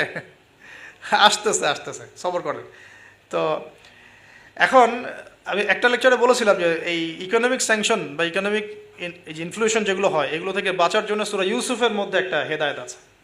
ওই সূরা ইউসুফ আলাইহিস সালামের 7 বছর মেয়াদি যে পরিকল্পনা, ওই পরিকল্পনা যদি কেউ বাস্তবায়ন করে, কোনো রাষ্ট্রে দুর্ভিক্ষ হবে না ইনশাল্লাহ। যদি হয়ও, আল্লাহর হুকুমে যদি হয়ও, ইনশাল্লাহ জনগণ না খেয়ে মরবে না। ওই 7 বছরের মেগা পরিকল্পনা কি, সেটা একটু সূরা ইউসুফ ঘাটে দেখেন। তার মূল জিনিসটাই হচ্ছে অপচয় নষ্ট করা, অপচয়টাকে রোধ করা। অপচয় নষ্ট করা না, মানে অপচয়কে রোধ করা, সমস্ত রকম অনিয়ম বন্ধ করা, এবং ফিউচারের জন্যে খাবার এবং সম্পদগুলো সঞ্চয় করতে থাকা। যেমন আমরা কিন্তু অনেক অপচয় করি, খাবার নষ্ট করি, গ্যাস নষ্ট করি, তেল নষ্ট করি, অনেক নষ্ট করি, কিন্তু আবার প্রয়োজনের চেয়ে বেশি ব্যবহার করি। আবার দেখা যায় যে অনেক প্রকল্প হাতে নিচ্ছি কিন্তু পুরোপুরি বাস্তবায়িত হচ্ছে না, দুর্নীতি হচ্ছে, ইত্যাদি ইত্যাদি। এগুলোকে যদি বন্ধ করা যায়, আপনি ইন ফিউচার একটা জাতির ইকোনমিক বিষয়টা সাস্টেইন করতে পারবেন ইনশাআল্লাহ। তো আমি ইকোনমিক্স নিয়ে অন্য একদিন ইনশাআল্লাহ কোনো একটা সেমিনার করবো ইনশাআল্লাহ তাআলা। আজকে বলছি এতটুকু যে ইউসুফ আলাইহিস সালামের অর্থনৈতিক যে মেগা পরিকল্পনা 7 বছর, এটা যে নিতে পারবে, যে সমাজ, যে রাষ্ট্র, গেইন করবে ইনশাআল্লাহ, সাকসেস। এই জিনিসগুলো আমাদের ঊর্ধ্বতন কর্তৃপক্ষদেরকে বোঝানো উচিত, দাওয়াতটা পৌঁছানো উচিত। হয়তো বা তারা জানেন না, এমন হতে পারে যে তাদেরকে যুগের সাথে তাল মিলিয়ে কেউ বোঝাতে পারেনি এখন পর্যন্ত, এমন হতে পারে। এই জন্য আমরা সবার প্রতি আমভাবে দাওয়াতের নসিহত করব, কারোর প্রতি আমরা কোনো শত্রুতা পোষণ করতে যাব না। কারণ আমাদের সমাজের এই মানুষগুলো কিন্তু আমাদেরই ভাই, আমাদেরই বোন, আমরাই। তো হয়তো কেউ হেদায়েত পেয়েছে, কেউ পায় নাই, কেউ বুঝে আসছে, কেউ আসে নাই, ইত্যাদি। এখন এই মানুষগুলো দোয়া করছেন তিনজন, এইভাবে বলছি, ইউহান্না, বাউলাস এবং শামউন। হ্যাঁ, অথবা অন্য বর্ণনা আসে সাদেক, মাসদুক এবং শামউন। তারা দোয়া করছেন, এদিকে দুর্ভিক্ষ চলছে। এখন জনগণ তাকে বলা শুরু করলো যে ইন্না তাতায়্যারনা বিকুম, তোমাদেরকে আমরা এখন অশুভ মনে করা শুরু করেছি, তোমাদেরকে আমরা অশুভ, অলক্ষণ মনে করছি। সূরা ইয়াসিন পড়ে দেখেন, আমরা তোমাদেরকে বলি না, কুলক্ষণ, অলক্ষণে, এরকম কথা বলি না, তোমাদেরকে আমরা এখন অলক্ষণে মনে করছি। যদি তোমরা তোমাদের এই দাওয়াত বন্ধ না করো, আমরা তোমাদেরকে রজম করে হত্যা করো। এবার রজমের প্রিপারেশন নেওয়া হচ্ছে। এবার সেই ঘটনা, ওয়াজা মিন আকসাল মাদিনাতি রাজুলুন ইয়াসআ। এবার ওই মদিনা মানে কিন্তু নগর, মদিনা মানে একটা শহর, মদিনা মানে ওই শহরের দূরবর্তী একটা জায়গা থেকে, দূরবর্তী জায়গা মানে কোনটা, ঢোকার এন্ট্রেন্সটা, ওই যে হাবিবে নাজ্জার মনে আছে, ওয়াজা মিন আকসাল মাদিনাতি রাজুলুন ইয়াসআ, একজন ব্যক্তি দৌড়ে আসলো, ইয়াসআ মানে দৌড়ে আসলো, ইয়াসআ ক্বালা ইয়া কওমি ইত্তাবিউল মুরসালিন, দৌড়ে এসে তখন তার ওই ব্যক্তি কওমকে বলছে, হে আমার কওম, এই রাসূলদের অনুসরণ করো। সুবহানাল্লাহ, কোন ব্যক্তি এটা? তাহলে এখানে আমাদের যারা সাধারণ মুসলিম আছে, আমাদের শিক্ষা আছে তো নাকি? হাবিবে নাজ্জার কত বড় একটা সাহসিকতার পরিচয় দিল এখানে, দেখেন। সে দৌড়ে এসে যখন শুনতে পারলো যে ওই রাসূলদেরকে হত্যা করার প্রিপারেশন নেওয়া হয়েছে, দৌড়ে এসে কওমকে বলছে, হে আমার পুরো কওম, তোমরা রাসূলকে অনুসরণ করো। ইত্তাবিউ মান লা ইয়াসআলুকুম আজরান ওয়া হুম মুহতাদুন, তোমরা সেই রাসূলদের অনুসরণ করো যারা তোমাদের কাছে কোনো প্রতিদান চাচ্ছে না এবং তারা হেদায়েত প্রাপ্ত আছে। সুবহানাল্লাহ। ওয়া মা লিয়া লা আ'বুদু আল্লাযী ফাতারানি ওয়া ইলাইহি তুরজাউন। তাকে এবার এই হাবিবে নাজ্জারকে ধরা হয়েছে, তুইও আর এই গ্রুপে আসিস, তাহলে ওকেও ধরে মারার প্রিপারেশন নেওয়া হয়েছে, এবং তার রজমটা আগে করা হয়েছে আর কি। এই তাফসীর বলছে যে এই রজমটা আগে করা হয়েছে, শেষ পর্যন্ত এই রাসূলদেরকে হত্যা করা হয়েছে কিনা এটা আমি স্পষ্ট করে পাইনি, কিন্তু এই হাবিবে নাজ্জারকে যে হত্যা করা হয়েছে এটা স্পষ্ট করে পেয়েছে। একদম স্পষ্ট করে জালালাইনে আসছে এই জিনিসটা। এখন এই তাকে ধরা হলো, তুইও তাদের গ্রুপের মধ্যে একজন। তো সে বলছে ওয়ামা আলিয়া লা আবুদুল্লাযী ফাতারানি ওয়া ইলাইহি তুরজাউন, আমি কেন আল্লাহর ইবাদত করব না? তার অ্যান্সারটা এরকম, আমি কেন আল্লাহর ইবাদত করব না যে আল্লাহ আমাকে এভাবে সৃষ্টি করেছেন এবং তার কাছে আমাকে ফিরে যেতে হবে? কোন লজিকে আমি তার ইবাদত করব না? মানে তাওহীদের যত রকম সংজ্ঞা তিনি শেখালেন, বললেন, বুঝালেন, মানুষ বুঝতে চাইল না।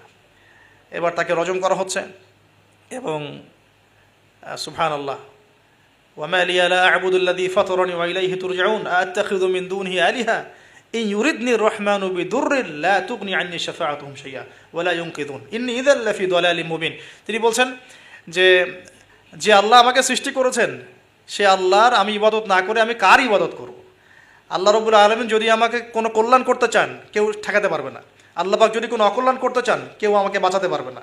আর আমি যদি এই তাওহীদ জানার পরেও শিরকে যাই, তাহলে আমি স্পষ্ট বিভ্রান্তির মধ্যে থাকব। তার লজিকগুলো কত চমৎকার। এবার তাকে হত্যা করা হচ্ছে আর কি। হ্যাঁ, সুবহানাল্লাহ। ইন্নী ইযাল লাফি দালালিম মুবিন ইন্নী আমানতু বিরাব্বিকুম ফাসমাউন। সে বলছে ইন্নী আমানতু বিরাব্বিকুম ফাসমাউন, তোমরা আমাকে হত্যা করছো কিন্তু জেনে রাখো যে আমি, তোমরা শুনে রাখো, জেনে রাখো না, ফাসমাউন তোমরা শুনে রাখো, তোমরা আমাকে হত্যা করছো করো, কিন্তু শুনে রাখো যে আমি ঈমান এনেছি আমার রব এবং তোমাদের সবার রবের প্রতি। আমি তোমাদের এইসব তন্ত্রমন্ত্র, শিরিক, কুফর এসবে বিশ্বাস করি না। এবং এই রজমে যখন তার মৃত্যু হয়ে যায়, বলা হচ্ছে যে মৃত্যুর আগেই অথবা মৃত্যুর সময় তাকে আল্লাহ রাব্বুল আলামিন তার জান্নাতের ঘরটা দেখালেন, সুবহানাল্লাহ। এবং তাকে বলা হচ্ছে যে কিলা দুখুলিল জান্নাহ, তাকে বলা কিলা দুখুলিল জান্নাহ, তাকে বলা হলো ও দুখুলুল জান্নাহ, জান্নাতে ঢুকো, প্রবেশ করো। কিলা দুখুলিল জান্নাতা ক্বালা ইয়া লাইতা কওমি ইয়ালামুন, সুবহানাল্লাহ। ক্বালা ইয়া লাইতা কওমি ইয়ালামুন, তখন যে বলছে হায় আমার জনপদ, হায় আমার কওম, যদি তারা জানতো, যদি তারা বুঝতো যে আল্লাহ পাক আমাকে কি পরিমাণ নেয়ামত দিয়েছেন, কোন জান্নাতে আমি আছি, এইটা যদি আমার জনগণ বুঝতো তাহলে সবাই ঈমান নিয়ে আসতো। দেখেন, কোরআনে এই ব্যক্তির নাম উল্লেখ করা হয় নাই। ওয়াজা রাজুলুন ওয়াজা মিন আকসাল মদিনাতি রাজুলুন, ওয়াজা মিন আকসাল মদিনাতি রাজুলুন, মানে দূরবর্তী জায়গা থেকে একজন লোক ছুটে আসছে। কে সেই লোক আল্লাহর কাছে এটা বড় কথা নয়, মানে নামটা কি সেটা বড় কথা নয়, তার আকীদাটা কি, তার আমলটা কি, তার তাওহীদটা কি, এটা সবচেয়ে বড় কথা। তো এখন এই হাবিবে নাজ্জারের এই শাহাদাত হয়ে গেল এবং আন্তাকিয়াবাসীর উপরে এবার কি হলো আল্লাহ পাক সেটাও বলছেন। তাওহীদের স্পষ্ট দাওয়াত পাওয়ার পর যখন তারা স্বীকার করলো না, তারা আবু জেহেলের মতো আচরণ করলো, আবু লাহাবের মতো আচরণ করলো, উতবা সাহেবার মতো আচরণ করলো, ওই ফেরাউন নমরুদ তাদের মতো আচরণ করলো। হিস্ট্রি কিন্তু একই, সব একই জনপদে ঘুরছে গেলে। এই মুশরিকদের মতো আচরণ যখন অব্যাহত থাকলো, আল্লাহ পাক বলছেন যে আমি তাদের উপরে কোনো বড় সেনাবাহিনী পাঠাই নাই, আমি তাদের উপরে কোনো বড় সেনাবাহিনী পাঠাই নাই, কোনো বাহিনী নাজিলও করি নাই, শুধু ছিল এটা সয়হাতান ওয়াহিদা, একটা মাত্র বড় বিকট চিৎকার। ইন কানাত ইল্লা সয়হাতান ওয়াহিদা, শুধুমাত্র একটা বজ্রনিনাদ, প্রচণ্ড শব্দে আল্লাহ পাক পুরো কওমকে ধ্বংস করে রেখে দিলেন একশেষ। এই কওমে কতজন মানুষ ছিল? হয়তো বা 1 লাখ, 2 লাখ, 3 লাখ, 4 লাখ, 5 লাখ, 10 লাখ, আল্লাহ ভালো জানেন। এর মধ্যে 4 জন ব্যক্তির নাম আমরা পাচ্ছি তাওহীদপন্থী। ওই 4 জন ব্যক্তিকে কেন্দ্র করে ইয়াসিন আয়াত নাজিল হয়েছে। রাসূল সাল্লাল্লাহু আলাইহি ওয়াসাল্লাম মক্কায় হয়তো হাজার হাজার মানুষ ছিল, কিন্তু আমরা আবু বকর, ওসমান, ওমর, আলীর নাম মনে রাখছি। আসহাবুল কাহাফের মধ্যে হয়তো হাজার হাজার লাখ লাখ মানুষ ছিল, কিন্তু আমরা ওই 7 জন বা 9 জন যুবকের কথা মনে রাখছি। খেয়াল করে দেখেন, ইব্রাহিম আলাইহিস সালামের সময় হয়তো লাখ লাখ মানুষ ছিল সমাজের মধ্যে, কিন্তু আমরা মনে রাখি ইব্রাহিম আলাইহিস সালাম, লূত আলাইহিস সালামের কথা, বিবি সারা আলাইহিস সালামের কথা, হাজরা আলাইহিস সালামের কথা, এই কয়জন মানুষের কথা, ইসমাইল, ইসহাক। এরকম প্রত্যেক যুগে যুগে আপনি দেখবেন যে তাওহীদপন্থী মানুষের সংখ্যা কিন্তু কম এবং আল্লাহ পাকের অনুগত বান্দাদের সংখ্যা খুব কম। এই ঘটনাটা আল্লাহ রাব্বুল আলামিন এই আন্তাকিয়াবাসীর এই ঘটনাটাকে সূরা ইয়াসিনের এই 13 থেকে প্রায় 32 নম্বর আয়াত পর্যন্ত পুরোটা নিয়ে আসছেন। এবং এর মধ্য দিয়ে আল্লাহ রাব্বুল আলামিন আমাদেরকে যে মেসেজগুলো দিতে যাচ্ছেন সেটা হলো, যে পয়েন্ট আকারে ফাইন্ড আউট করি। দেখুন, ফার্স্ট অফ অল রাসূলদের কাজ যারা করবেন, মানে রাসূলের কাজ মানে কি? দাওয়াতি কাজ, তাবলীগের কাজ, মানুষকে তাওহীদের প্রচার করবেন, প্রসার করবেন, দিনের ফিকির করবেন, দিন নিয়ে দিন প্রতিষ্ঠার স্বপ্ন দেখবেন, তাদেরকে সর্বপ্রথম আগে তাওহীদপন্থী হতে হবে। তাওহীদপন্থী মানে এই ভেজাল তাওহীদপন্থী না, এই তাওহীদ না যে আমি তাগুতও মানি আবার ইয়াও মানি, মানে ইসলামও মানি, আমি তাগুতও মানি, আমি কুফরও মানি, আমি সুদও মানি, হ্যাঁ, আমি দলীয় বিভাজনও মানি, আমি কি বলবো যে ব্যক্তি পূজাও করি, আমি শায়েখ পূজাও করি, আমি সবই করি, আবার তাওহীদও আছে। মানে এইরকম গোলালো মার্কা তাওহীদের কোনো কাজ নাই বাংলাদেশে। যদি বাংলাদেশে আমরা ইসলাম নিয়ে বড় স্বপ্ন দেখি, তাহলে আগে তাওহীদের ডেফিনেশন শিখতে হবে। তাওহীদ কাকে বলে? লা ইলাহা ইল্লাল্লাহ মানে আল্লাহ ছাড়া কিছুই নাই, এই কথা স্পষ্ট করে আমাদের বলার মতো সৎসাহস থাকা উচিত এবং বলার মতো যোগ্যতা থাকা উচিত। মানুষকে বোঝানোর ক্ষমতা থাকা উচিত যে লা ইলাহা ইল্লাল্লাহ মানে কি। মানে আমি কালিমা পড়েছি, এদিকে আমি কবরও সেজদা করব? আমি কালিমা পড়েছি লা ইলাহা ইল্লাল্লাহ, এখন আমি কি মানে মৃত মানুষের কাছে পূজা করতে পারি? আমি কি লা ইলাহা ইল্লাল্লাহ বলার পরে আল্লাহ পাক ছাড়া অন্য কারো বিধানের সামনে দাসত্ব করতে পারি? এই জিনিসগুলো আমাদের স্পষ্ট করে বোঝা উচিত আগে। তাওহীদের উপর থাকা এবং তাওহীদ বোঝায়, তাওহীদের দাওয়াত মানুষকে দেওয়া। আপনারা কিতাবুত তাওহীদ, শিরক কি ও কেন, এই টাইপের অনেকগুলো বই পাবেন বাজারে। এগুলো পড়লেও তাওহীদ সম্পর্কে অনেক কিছু জানতে পারবেন ইনশাআল্লাহ। আর সব তাওহীদ একসাথে এস্টাবলিশ করা যায় না, ধাপ থাকে। ব্যক্তি পর্যায়গুলো আগে আমরা সংশোধন করব, আমাদের পরিবারটাকে সংশোধন করার চেষ্টা করব ইনশাআল্লাহ। আস্তে আস্তে আমরা তাওহীদের দাওয়াত মানুষকে দিব। আল্লাহ পাক যখন কবুল করবেন দেখবেন ইনশাআল্লাহ তাআলা, শুধুমাত্র আমরা আমাদের সমাজ কেন, আখিরুজ্জামানের হাদিসগুলো বলছে যে ইসলাম পুরো বিশ্বের প্রতিটা ঘরে প্রবেশ করবে ইনশাআল্লাহ। একটা কাঁচা ঘর বাকি থাকবে না, একটা পাকা ঘরও বাকি থাকবে না, এমনটাই হাদিস এসেছে। একটা কাঁচা ঘরও বাকি থাকবে না, একটা মানে পাকা ঘরও বাকি থাকবে না, যেখানে লা ইলাহা ইল্লাল্লাহ প্রবেশ করবে না। এটা হবে ফিউচার, ওয়ার্ল্ডের ফিউচার এইটা। যত ফিউচারের কথাই মানুষ বলুক না কেন, ভিশন 2030, 2040, 2050, হ্যাঁ। এখন আমরা আগে, তাহলে আমাদের দায়িত্ব কি ভাই? আগে তাওহীদ শিখতে হবে। এখন তাওহীদ তো একা একা শেখা যায় না। স্পেশালি আপনারা যারা জেনারেল ব্যাকগ্রাউন্ড থেকে আসছেন, সবাই তো আর একা একা পড়ে কেউ আলেম হয়ে যেতে পারবো না, পারবেন? অতএব এখানে দৃষ্টিভঙ্গি আগে প্রশস্ত রেখে ওলামায়ে কেরামের দ্বারস্থ হওয়া নাকি।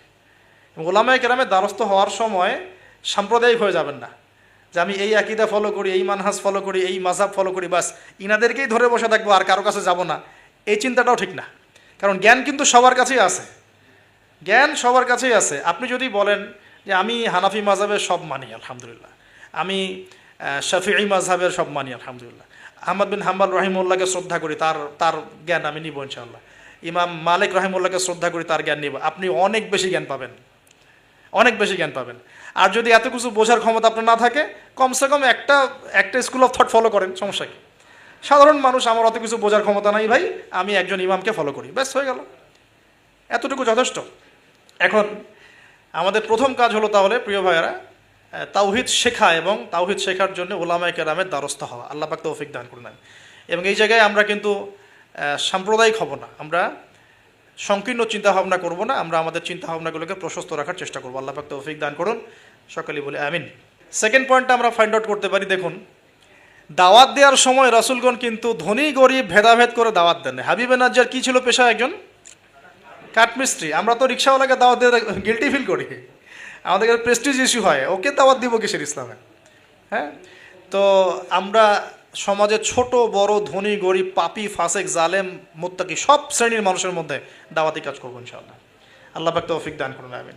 এই দাওয়াতি কাজটা হবে দুইভাবে, একটা হচ্ছে অমুসলিমদের মাঝে ইসলামের দাওয়াত, অমুসলিমদের মাঝে তাওহীদের দাওয়াত, ইসলামের দাওয়াত। এখানে তো অমুসলিম সোসাইটি ছিল আন্তাকিয়ায়, তো অমুসলিমদের মাঝে তাওহীদের দাওয়াত এটা বেশি জরুরি বাংলার মাটিতে, কারণ এখন প্রচুর মানুষ দিন দিন কিন্তু অমুসলিম হয়ে যাচ্ছে মুসলিম থেকে। আপনারা জানেন কি না জানি না, যারা পার্বত্য অঞ্চলে, বর্ডার এলাকায়, উত্তরাঞ্চলে বিভিন্ন জায়গায় আমরা তো সফর করি, আমরা তো জানি বিভিন্ন জায়গায় এমনও ঘটনা ঘটেছে যে মানুষ দলে দলে খ্রিস্টান হওয়া শুরু করেছে। দেখুন রাসূল সাল্লাল্লাহু আলাইহি ওয়াসাল্লাম আমাদের মাঝে এখন সশরীরে নাই, তা তিনি কি রেখে গেছেন আমাদের জন্য? এই দিনটাই তো। তা আমরা, আমার পকেটেও তসবিহ দানা আছে, গুনতে সহজ লাগে, আল্লাহুম্মা সাল্লি আলা মুহাম্মদ, আল্লাহুম্মা সাল্লি আলা মুহাম্মদ, এটা গোনা তো সহজ, বসে বসে দরুদ পড়া তো সহজ, কিন্তু রাসূল সাল্লাল্লাহু আলাইহি ওয়াসাল্লামের দিনের হেফাজত করা তো এত সহজ না। তাহলে কোন কাজটা করলে আমরা বড়মুখ করে রাসূলের সামনে দাঁড়াতে পারবো কিয়ামতের দিন? তার দিনের হেফাজত করলে। তো আমরা অমুসলিমদের মধ্যে দাওয়াতি কাজ তো করছিই না, যারা করছে তাদের সংখ্যা খুবই কম। আর যে দলে দলে দিন দিন মানুষ মুসলমান থেকে অমুসলিম হচ্ছে, এই ফিকিরও আমাদের নাই, এই ফিকিরও আমাদের মধ্যে নেই। আমরা তো পড়ে আসি ভাই, সত্যি কথা বলতে আমরা পড়ে আসি হাত বাঁধা নিয়ে আর কি। হাত বাঁধবো কোথায়? পায়ে, পা কি কেমন করে লাগবো, কেনি আঙ্গুল নাকি গোড়ায় গোড়া? মানে আমাদের চিন্তা ভাবনাগুলো অনেক বিশাল, আমরা একদম মানে ওয়ার্ল্ড নিয়ে চিন্তা করতেছি। হ্যাঁ, আমরা চিন্তা করতেছি একদম ইসলামিক রেভলিউশন, খিলাফা, এই সেই, অথচ বাস্তবিক অর্থে আমাদের চিন্তা কোন জায়গায়? কেনি আঙ্গুলে না গোড়ায়? আপনি হাতটা উঠাবেন না উঠাবেন না, আপনি বাঁধলেন কোথায়? অনেকের অ্যাটিটিউড এতটাই এগ্রেসিভ যে মনে হয় যে হাত নিচ থেকে উপরে আসা মানে হচ্ছে অমুসলিম থেকে মুসলমান হয়েছে। আগে অমুসলিম ছিল, ভাবটা এমন যে আগে মুসলমান ছিলাম না ভাই, আগে দিন কিছুই বুঝতাম না, এখন আমি একদম পরিপূর্ণ সহিতে আসছি। তার মানে আগে আপনি সহিতে ছিলেন না। তো যারা এখন যে কোনো একটা মাযহাব ফলো করে, যেমন হাম্বলি মাযহাব ফলো করে মিডল ইস্টের মানুষরা, তারা বেশিরভাগই হাম্বলি মাযহাব ফলো করে। মালাকি মাযহাব ফলো করে দেখেন আফ্রিকান কন্টিনেন্টের মানুষরা। ইন্দোনেশিয়ার ওদিকে যাবেন, মালয়েশিয়া, ওখানে দেখবেন শাফঈ মাযহাব প্রচুর। এই সাবকন্টিনেন্টের মধ্যে হানাফি মাযহাবের প্রচলনটা বেশি। তার মানে কি এরা কেউই হকের উপর নাই? এই থটসটা আমরা কোথায় পেলাম? হ্যাঁ, এমন হতে পারে যে কিছু কিছু কাজ বা আমল মাযহাবের নামে চলছে যেটা হয়তো কোরআন সুন্নাহ সমর্থন করছে না, সেক্ষেত্রে আমরা ওটা সংশোধন করবো, অবশ্যই করবো, কেন করবো না? তো আমরা আমাদের দৃষ্টিভঙ্গিটা একটু বড় করি, এইটাই ইসলাম নয়। এখান থেকে এখানে আসলাম মানে ইসলাম একদম আমার পরিপূর্ণ ঢুকে গেছে, বিষয়টা এমন নয়। আমাদের বড় চিন্তা করতে হবে। তাওহীদ, দিন দিন তাওহীদ বাংলার মাটি থেকে মানুষ শুষে নিচ্ছে। তাওহীদ তো শুষে নেওয়া হচ্ছে অনেক আগ থেকেই। তাওহীদ তো পানির মতো শুষে নেওয়া হচ্ছে অনেক আগ থেকেই। ব্যক্তিগত জীবনে হয়তো আমি সুন্নতের আমল করছি, ব্যক্তিগত জীবনে আমি তাসবিহ তাহলিল করছি, জিকির আজগার করছি, তাহাজ্জুদ পড়ছি, সত্যিকার অর্থে কি এটাই ইসলাম? ইসলাম বলতে এতটুকুই বোঝায়? তো এই জিনিসগুলো আমাদের একটু বড় করে ভাবা উচিত। আর ইখতলাফি মাসআলাগুলোকে নিয়ে এত এত বেশি আর আল্লাহর রাস্তায় ঝগড়া করেন না। অলরেডি মসজিদ ভাগ হতে হতে হতে হতে আমরা মানে এমন একটা সময় ছিল যখন সবাই বলতো যে এইগুলা বাতিল, এইটাই হক। নাম বলছি না আমি, XYZ এগুলো বাতিল, এইটা হচ্ছে হক। তো পরে দেখা গেলো হকের মধ্যে হক, হক ক, হক খ, হক গ, হক ঘ, এগুলো শুরু হয়েছে এখন। আর আপনি কোথায় যাবেন? তো এখানে একটা ভালো দৃষ্টিভঙ্গি এরকম যে আমরা সবার প্রতি শ্রদ্ধা রাখতে পারি, আমরা সবার মতাদর্শের প্রতি শ্রদ্ধা রাখতে পারি তো কমসে কম। যে হ্যাঁ, ওই ভাইয়ের কাছে কিছু দলিল আছে, আমার কাছেও আছে, তার দলিলটা কতটুকু অথেন্টিক, আমারটা কতটুকু অথেন্টিক না, এই গভীরে ঢোকার মতো জ্ঞান তো আমাকে অর্জন করতে হবে। আমি দু চারটা বই পড়ে কী বা শিখে ফেললাম? এমন দু চারটা বই পড়ে আমি কী বা শিখে ফেললাম? আর যে রেফারেন্সগুলো দেয়া আছে বইয়ের নিচে, ওই রেফারেন্সগুলো ঘাটার মতো যোগ্যতা আমার হয়েছে কিনা। মনে করেন একটা বই পড়ছেন, নিচে আপনার একদম সব বুখারি মুসলিম লেখা, তো এই বুখারি মুসলিমের ভিতরে ঢোকার যোগ্যতাটা কি আপনার হয়েছে কিনা, বা ওইটার উসুল আপনি বোঝেন কিনা, ওই হাদিসটা সত্যি সত্যি ওই মাসআলা সাবিত করে কিনা এটা আপনি বোঝেন কিনা, ওই হাদিসটাকে নিয়ে ওই দলিলটাকে নিয়ে আপনি কি অন্য কোনো মুহাক্কিক আলেমের কাছে গিয়েছেন কিনা, তাদের জবাবটা শুনেছেন কিনা। আমরা অনেক ছোট জায়গায় আছি ভাই। আমি একটু খোলামেলা কথা বলছি, আমরা এখন অনেক ছোট পরিসরে চিন্তা করছি। ইসলামের এগেনস্টে যারা কাজ করছে ওরা অনেক বড় করে চিন্তা করছে, ওরা দিন দিন মানুষকে অমুসলিম বানাচ্ছে। আপনি একটু সফর করেন না, আল্লাহ পাক তো বলেছেন সফর করো, জমিনে ঘোরো, দেখো দেখো দিনের ফানজুর কাইফা কানা আকিবাতুল মুকাদ্দিবিন, আল্লাহ পাক ঘুরতে বলেছেন, দেখতে বলেছেন। সফর করে দেখতে থাকেন যে কী অবস্থা চলছে, কী অবস্থা চলছে। আমরা বিশ্বাস করেন মানে আমরা ঢাকায় যে বাসা থাকি, ওই বাসার সামনে যে গলি, ভাড়া বাসা আমাদের, আমরা প্রায় দেখি যে 10 জন 20 জন ছেলে পেলে আড্ডা মারে গোল গোল করে। তো প্রথমে ভাবলাম যে মেয়েটে দেখে হয়তো, ছেলেরা তো এগুলোই করে না। পরে দেখলাম ওই 5 মিনিটের মধ্যে একজন গাজা বানায় ফেললো, আর 4-5 জন টানে টানে শেষ।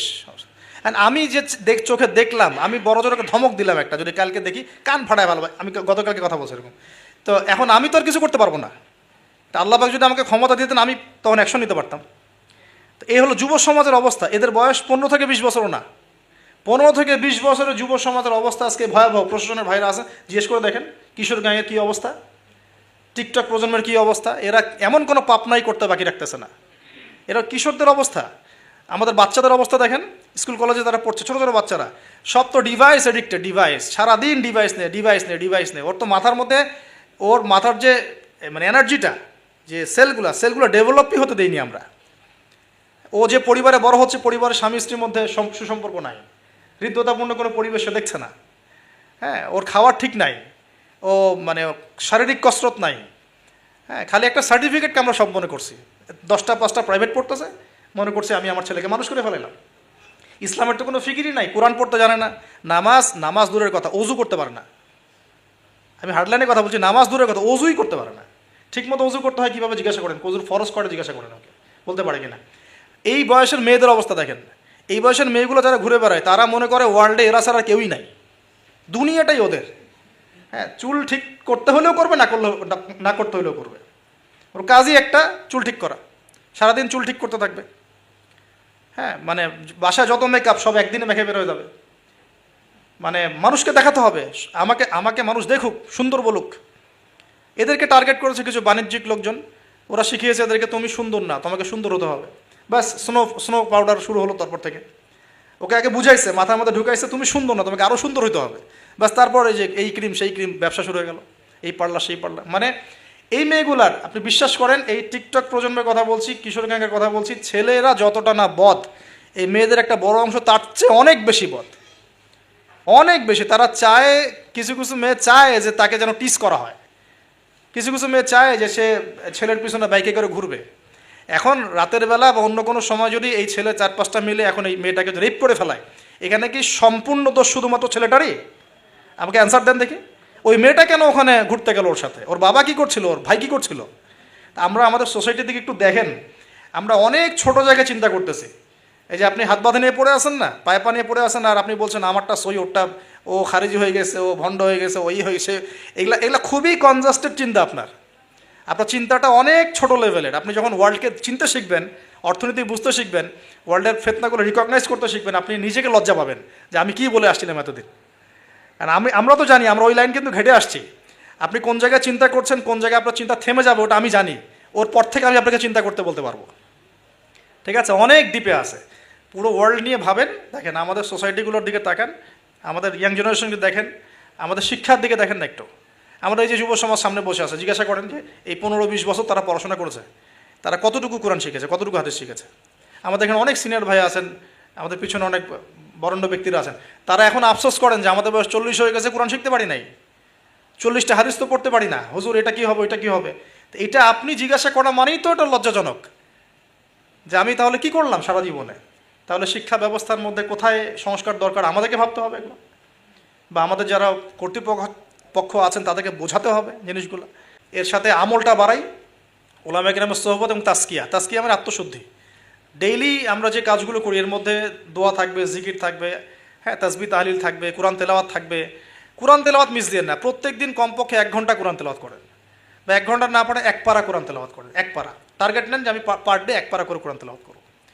এবং আমার ওস্তাদ আমাকে নসিহত করেন, ওনার নাম হাবিবুর রহমান, উনি বলছেন যে তিনটা কাজ কোনোদিন ছাড়বা না, কোনোদিনও ছাড়বা না। এক হচ্ছে প্রতিদিন কোরআন নর্মাল তো তেলাওয়াত করোই, একটা পৃষ্ঠা হলেও অর্থসহ পড়বে, একটা পৃষ্ঠা হলেও অর্থসহ। ওই যে 5টা আয়াতের উপর আমরা কিন্তু আজকে আলোচনা করলাম, 4-5টা আয়াতের উপরে অর্থসহ পড়বে। 2 নাম্বার হচ্ছে রাসূল সাল্লাল্লাহু আলাইহি ওয়াসাল্লামের হাদিস 4-5টা করে প্রতিদিন পড়ার চেষ্টা করো, একটা বিশুদ্ধ বই থেকে। আর রাসূলের সিরাত, জীবনী 2-3টা পৃষ্ঠা হলেও পড়ার চেষ্টা করো প্রতিদিন। এই কাজগুলো করলে হয় কি, ঈমান তাজা হয়। আপনি অজুর ফজিলত জানেন, অনেক দিন আগে পড়েছেন, এখন অজু করতে গেলে সেই ফিলটা আপনি পাবেন না। এটা আপনি এখনই অজুর ফজিলতটা আরেকবার পড়ে যান, দেখেন আপনি অজু করতে গেলে একটা ফিল পাবেন যে এটা আমার গুনাহ মাফ হচ্ছে এখান থেকে। এটা হচ্ছে ইলম অর্জনের ফলে আমাদের কিন্তু ঈমানটা রিচার্জ হয়। তো আমলটা বাড়াই, ডেইলি এই আমলগুলো চালু করি, জিকির আজগার, তাসবিহ তাহলিল। পারিবারিক তালিম করতে পারলে খুব বেশি ভালো হয়। হ্যাঁ, পরিবারে দাওয়াত দিব, পরিবারে আমরা এগ্রেসিভ হব না, পরিবারে অলওয়েজ দাওয়াত দিবেন। পরিবারবর্গ ইসলাম মানে দাওয়াতের পথে আসলো কি না, হ্যাঁ আপনার সংশোধনের পথে আসলো কি না, এটা নিয়ে এত বেশি ওভার ব্লাস্টেড হওয়ারও দরকার নাই। আমার দায়িত্ব দাওয়াত দেয়া, বোঝানোর, ভাই বুঝিয়েছি, দোয়া করি আল্লাহর কাছে, আল্লাহ যেন সবাইকে হেদায়েত দেন, ব্যাস দ্যাটস অল, আপনার কাজ হয়ে গেছে। এরপরে আমরা আমাদের সামর্থ্য অনুযায়ী দাওয়াতি কাজ অব্যাহত রাখবো। হয়তো ওলামা কেরামের সোহবতে বা যে যেভাবে করছেন আলহামদুলিল্লাহ, প্রতিষ্ঠিত কোনো জামায়াতের মধ্য দিয়ে অথবা ক্লাসিক্যাল ইসলামিক ট্রেন্ডে যে যেভাবে কাজ করছেন আলহামদুলিল্লাহ, এই কাজগুলোকে সমন্বয় করাটাই চ্যালেঞ্জ। বাংলাদেশে প্রচুর কাজ হয় ইসলামের। আল্লাহ পাক কাকে যে কবুল করবেন, আমি খুব মনে মনে দোয়া করি আল্লাহ পাক যেন একজন যোগ্য মানুষকে কবুল করেন, যিনি এই দিন ইসলামের যে কাজগুলো দেশে চলছে এগুলোকে যেন ইউনাইটেড করতে পারে আর কি। এইটা চ্যালেঞ্জ আর কি। কাজ যে হচ্ছে না তা না, কাজ প্রচুর হয়, দিনই কাজ প্রচুর। আমাদের মসজিদের অভাব নাই, মাদ্রাসার অভাব নাই, মক্তবের অভাব নাই, কিন্তু বিশ্বাস করেন যে ওই যে ইসলামের ইকামাত, ওই ইকামাতের ছিটা ফোটাও নাই আমাদের মধ্যে। অতএব এটাকে আমাদের মধ্যে আল্লাহ পাক যেন যোগ্য ওমরের মতো কোনো মানুষকে দিয়ে কবুল করে না, আমিন। আল্লাহ পাক আমাদেরকে এই যুগের আবু বকর, ওমর, ওসমান, আলী হওয়ার তৌফিক দান করে না, আমিন। তো শেষ কথা হলো যে এই জিনিসগুলো আমরা পরিবারে এস্টাবলিশ করার চেষ্টা করি, হালাল খাই, এই কথাটা বলতে ভুলে গিয়েছিলাম। রিজিকের মধ্যে আমরা একটু হালালত্বের চেষ্টা করি, হারাম থেকে বাঁচার চেষ্টা করি। মেয়েদের থেকে সতর্কতা অবলম্বন, মেয়েদের থেকে সতর্ক থাকেন। আপনার রিজিকের সামর্থ্য হয়ে গেছে, আপনি বিয়ে করে ফেলেন, কিন্তু কোনো রকমের হারাম কোনো সম্পর্কের দিকে যাবেন না, খুবই খারাপ জিনিসটা। যার মধ্যে জিনা ঢুকে যাবে সে কখনো আল্লাহর মারেফত অর্জন করতে পারবে না। যার মধ্যে জিনা ঢুকে গেছে এর মনটা পবিত্র হতে পারবে না। তো মনের মধ্যে শয়তানি কিলবিল করবে, মনটা পবিত্র হতে পারবে না। পর্ন দেখার অভ্যাস থাকলে বাদ দিই। মেয়েদের দিকে তাকালে চোখ নিচু করার অভ্যাস করার চেষ্টা করি। আমি তো আপনাদের শহর ঘুরে ঘুরে আসলাম একটু আগে, তো এখানে তো চোখের হেফাজত করাটা ঢাকার মতোই কঠিন। তো এখানে আপনাদেরকে আরও বেশি ইমানের পরিচয় দিতে হবে। আমাদের সবাইকে আল্লাহ পাক তৌফিক দান করুন, আমিন। চক্ষু নিচু করা, পারলে বিয়ে শাদী করে ফেলা এবং পর্ন থেকে দূরে থাকা। হয়তো আমরা ইউটিউব ফেসবুকে অনেক মুভিজ দেখি, এটা দেখি, ক্লিপ দেখি, এগুলো বন্ধ করতে হবে। যদি আমরা সত্যিকার অর্থেই চাই যে ইসলাম নিয়ে কিছু করতে, এ যুগের আবু বকর ওমররা যেভাবে চিন্তা করতেন ওইভাবে চিন্তা করতে হবে। আল্লাহ পাক আমাদের সবাইকে কবুল করুন, আমিন। আর আমাদের সন্তানদের ব্যাপারে আমরা ফিকির করব, তাদেরকে আমরা কোথায় পড়াবো, কিভাবে মানুষ করব, এই বিষয়গুলো ফিকির করব। একটা ফিকির আমি ঢুকাই দিচ্ছি আজকে, এই ফিকিরটা নিয়ে এত হার্ডলি কখনো বলি নাই, এখন বলছি। সেটা হলো ফিজিক্যালি ফিট থাকার চেষ্টা করবে। ফিজিক্যালি ফিট থাকাটা অনেক বেশি ইম্পর্টেন্ট, যেটা আমি নিজে এখন সাফার করতেছি। এই যে মাহফিল টাহফিল এগুলো, ঘুম হয় না, খাওয়া ঠিক নাই, জার্নি এই করতে করতে মানে দেখা যাচ্ছে যে আমরাও ফিজিক্যালি অনেক সময় এই বয়সেও দুর্বল হয়ে যাচ্ছি, মানে ইফোর্ট দিতে পারছি না, ইত্যাদি ইত্যাদি। অথচ রোজা রেখে আমি নিজে, আমার মনে আছে, রোজা রেখে আমি 2 বেলা 2টা ম্যাচ খেলেছিলাম। কি টার্গেট ছিল, তামিম ইকবাল হব, কি একটা অবস্থা। হ্যাঁ, এবং আলহামদুলিল্লাহ অল্প সময় অনেক দূর গিয়েছি। আল্লাহ পাক ওই হিস্ট্রিটা মিটিয়ে দিয়েছেন, আমি শুকরিয়া আদায় করি আল্লাহর কাছে। কিন্তু এখন কিন্তু আমি পারছি না। আমি এখন আমাদের বাসায় যে রানিং মেশিনগুলো আছে এগুলোতে দেখা যায় 20-30 মিনিট দৌড়ালে আমি হাঁপায় যাচ্ছি। আমার এখনও মনে আছে যে আমি একটা রংপুর যে ক্রিকেট গার্ডেন একটা ইয়াস আশরাফুল ওই সময় খেলতো, ওইখানে আমরা 10 রাউন্ড দিয়েছি, 10 রাউন্ড। তো এই ফিজিক্যাল ফিটনেসের ব্যাপারটা খুব গুরুত্ব দিচ্ছে এই কারণ আমরা যদি ইসলাম পালন করতে চাই, আল্লাহর ইবাদত করতে চাই, দিনের জন্য কিছু করতে চাই, ফিজিক্যালি ফিট থাকতে হবে। এই জন্য খাওয়ার ব্যাপারে সতর্ক হন। খাওয়া, আমরা তো মাশাআল্লাহ একটু আগে খাবার তো মানে আসছি, আমরা আলোচনা শুনতে খাওয়া শুরু করলাম। মানে বিশ্বাস করেন আমরা গরু খাওয়া মুসলিম হয়ে গেছি। আমরা এখন খালি শুক্রবার মানে কি গরু খাও। আসল কথা হচ্ছে এই গরু গোশত খাওয়া তো ফরজ না, তাওহীদের উপর থাকা ফরজ, সুন্নত প্রতিষ্ঠা করা ফরজ। যেগুলো আরাম লাগে সেগুলো আমরা খুব করতে চাই, আর যেগুলো করতে কষ্ট এগুলো আমরা করতে চাই না। তো খাওয়া দাওয়া করেন, সমস্যা নেই, কিন্তু ফিজিক্যালি ফিট থাকার চেষ্টা করেন। ডেইলি কিছু এক্সারসাইজ করেন। হ্যাঁ, পারলে যারা জিম করতে পারেন তারা জিম করবেন। বাচ্চাদের খাবার কী দিচ্ছি সেটার ব্যাপারে সতর্ক থাকেন। বাসায় কী খাবার ঢুকছে এটা সতর্ক থাকা উচিত। কী খাচ্ছে কী খাচ্ছি না এই ব্যাপারে ডক্টরদের পরামর্শ নেন যে আমরা কোন বয়সে কীভাবে চলবো, এটা খুব ইফেক্টিভ হবে। পরবর্তীতে আপনারা ভালো কিছু করতে পারবেন ইনশাআল্লাহ তাআলা, আল্লাহ পাক তৌফিক দান করুন। আর সবশেষ কথা হচ্ছে যে আমাদের সবার মধ্যে আল্লাহ পাক কিছু প্রতিভা দিয়েছেন। কেউ হয়তো মাশাআল্লাহ লিখতে পারেন, কেউ হয়তো মাশাআল্লাহ বলতে পারেন, কেউ ভালো অ্যাসোসিয়েট করতে পারেন। যার যে প্রতিভা আছে এই প্রতিভাগুলোকে ফাইন্ড আউট করে আল্লাহর দ্বীনের জন্য কাজে লাগায়। এর মানে এই না সবাইকে আলেম হয়ে যেতে হবে, সবাইকে মুফতি হইতে হবে। This is not necessary. আপনার যেখানে আপনি আছেন, একজন প্রশাসনের ভাই তার জায়গা থেকে ইসলামের খেদমত করতে পারে, একজন ডক্টর তার জায়গা থেকে দ্বীনের খেদমত করতে পারে। তো প্রিয় ভাইরা, যার যেখানে আমাদের কাজ আছে, জব সেকশন, আমরা সেখান থেকে দ্বীনের খেদমত করার চেষ্টা করি। আল্লাহ পাক আমাদের সবাইকে তৌফিক ইনায়াত করুন, বলি আমিন। আজকের মতো আমরা এখানে শেষ করছি, আমাদের হাতে আর সময় নাই। আলোচনা শেষ করার আগে আমরা একটু দোয়া করি। আল্লাহ পাক আমাদের সবাইকে যেন দ্বীনের জন্য কবুল করেন, আমিন। আমরা আল্লাহ পাকের তাওহীদের ওসিলায় দোয়া করি, আল্লাহ রাব্বুল আলামিন আমাদের সবাইকে সুস্থ রাখুন, আমাদের সবাইকে যেন আল্লাহ পাক নিরাপদে রাখেন। আল্লাহ পাক আমাদের সবাইকে হালাল খাওয়ার তৌফিক দান করেন। আল্লাহ পাক আমাদের সবাইকে যেন দ্বীনের ইলম অর্জন করার তৌফিক দান করেন। আল্লাহ পাক আমাদের সবাইকে যেন দ্বীনের গভীর জ্ঞান অর্জন করার এবং আমল করার তৌফিক দান করেন। আল্লাহ পাক আমাদেরকে ইসলাম নিয়ে বড় স্বপ্ন দেখার, চিন্তা করার তৌফিক দান করেন। আল্লাহ পাক আমাদের সবার নেক হায়াতে বরকত দান করেন, হালাল রিজিকে আল্লাহ পাক বরকত দান করেন। আমাদের পরিবার বর্গের মধ্যে আল্লাহ পাক ইসলাম প্রতিষ্ঠা করেন। আমাদের মা বোনদেরকে আল্লাহ পাক খাস পর্দায় থাকার তৌফিক দান করেন। আমাদের যে ভাইরা যে যেখানে আছেন সেখান থেকে দ্বীনের খেদমত করার তৌফিক দান করেন। আমাদের সমাজের মধ্যে যত রকম অন্যায়, অত্যাচার, পাপাচার ছড়িয়ে পড়েছে, আল্লাহ পাক এগুলো থেকে আমাদের দেশ এবং জাতি পরিবারকে হেফাজত করেন, আমিন।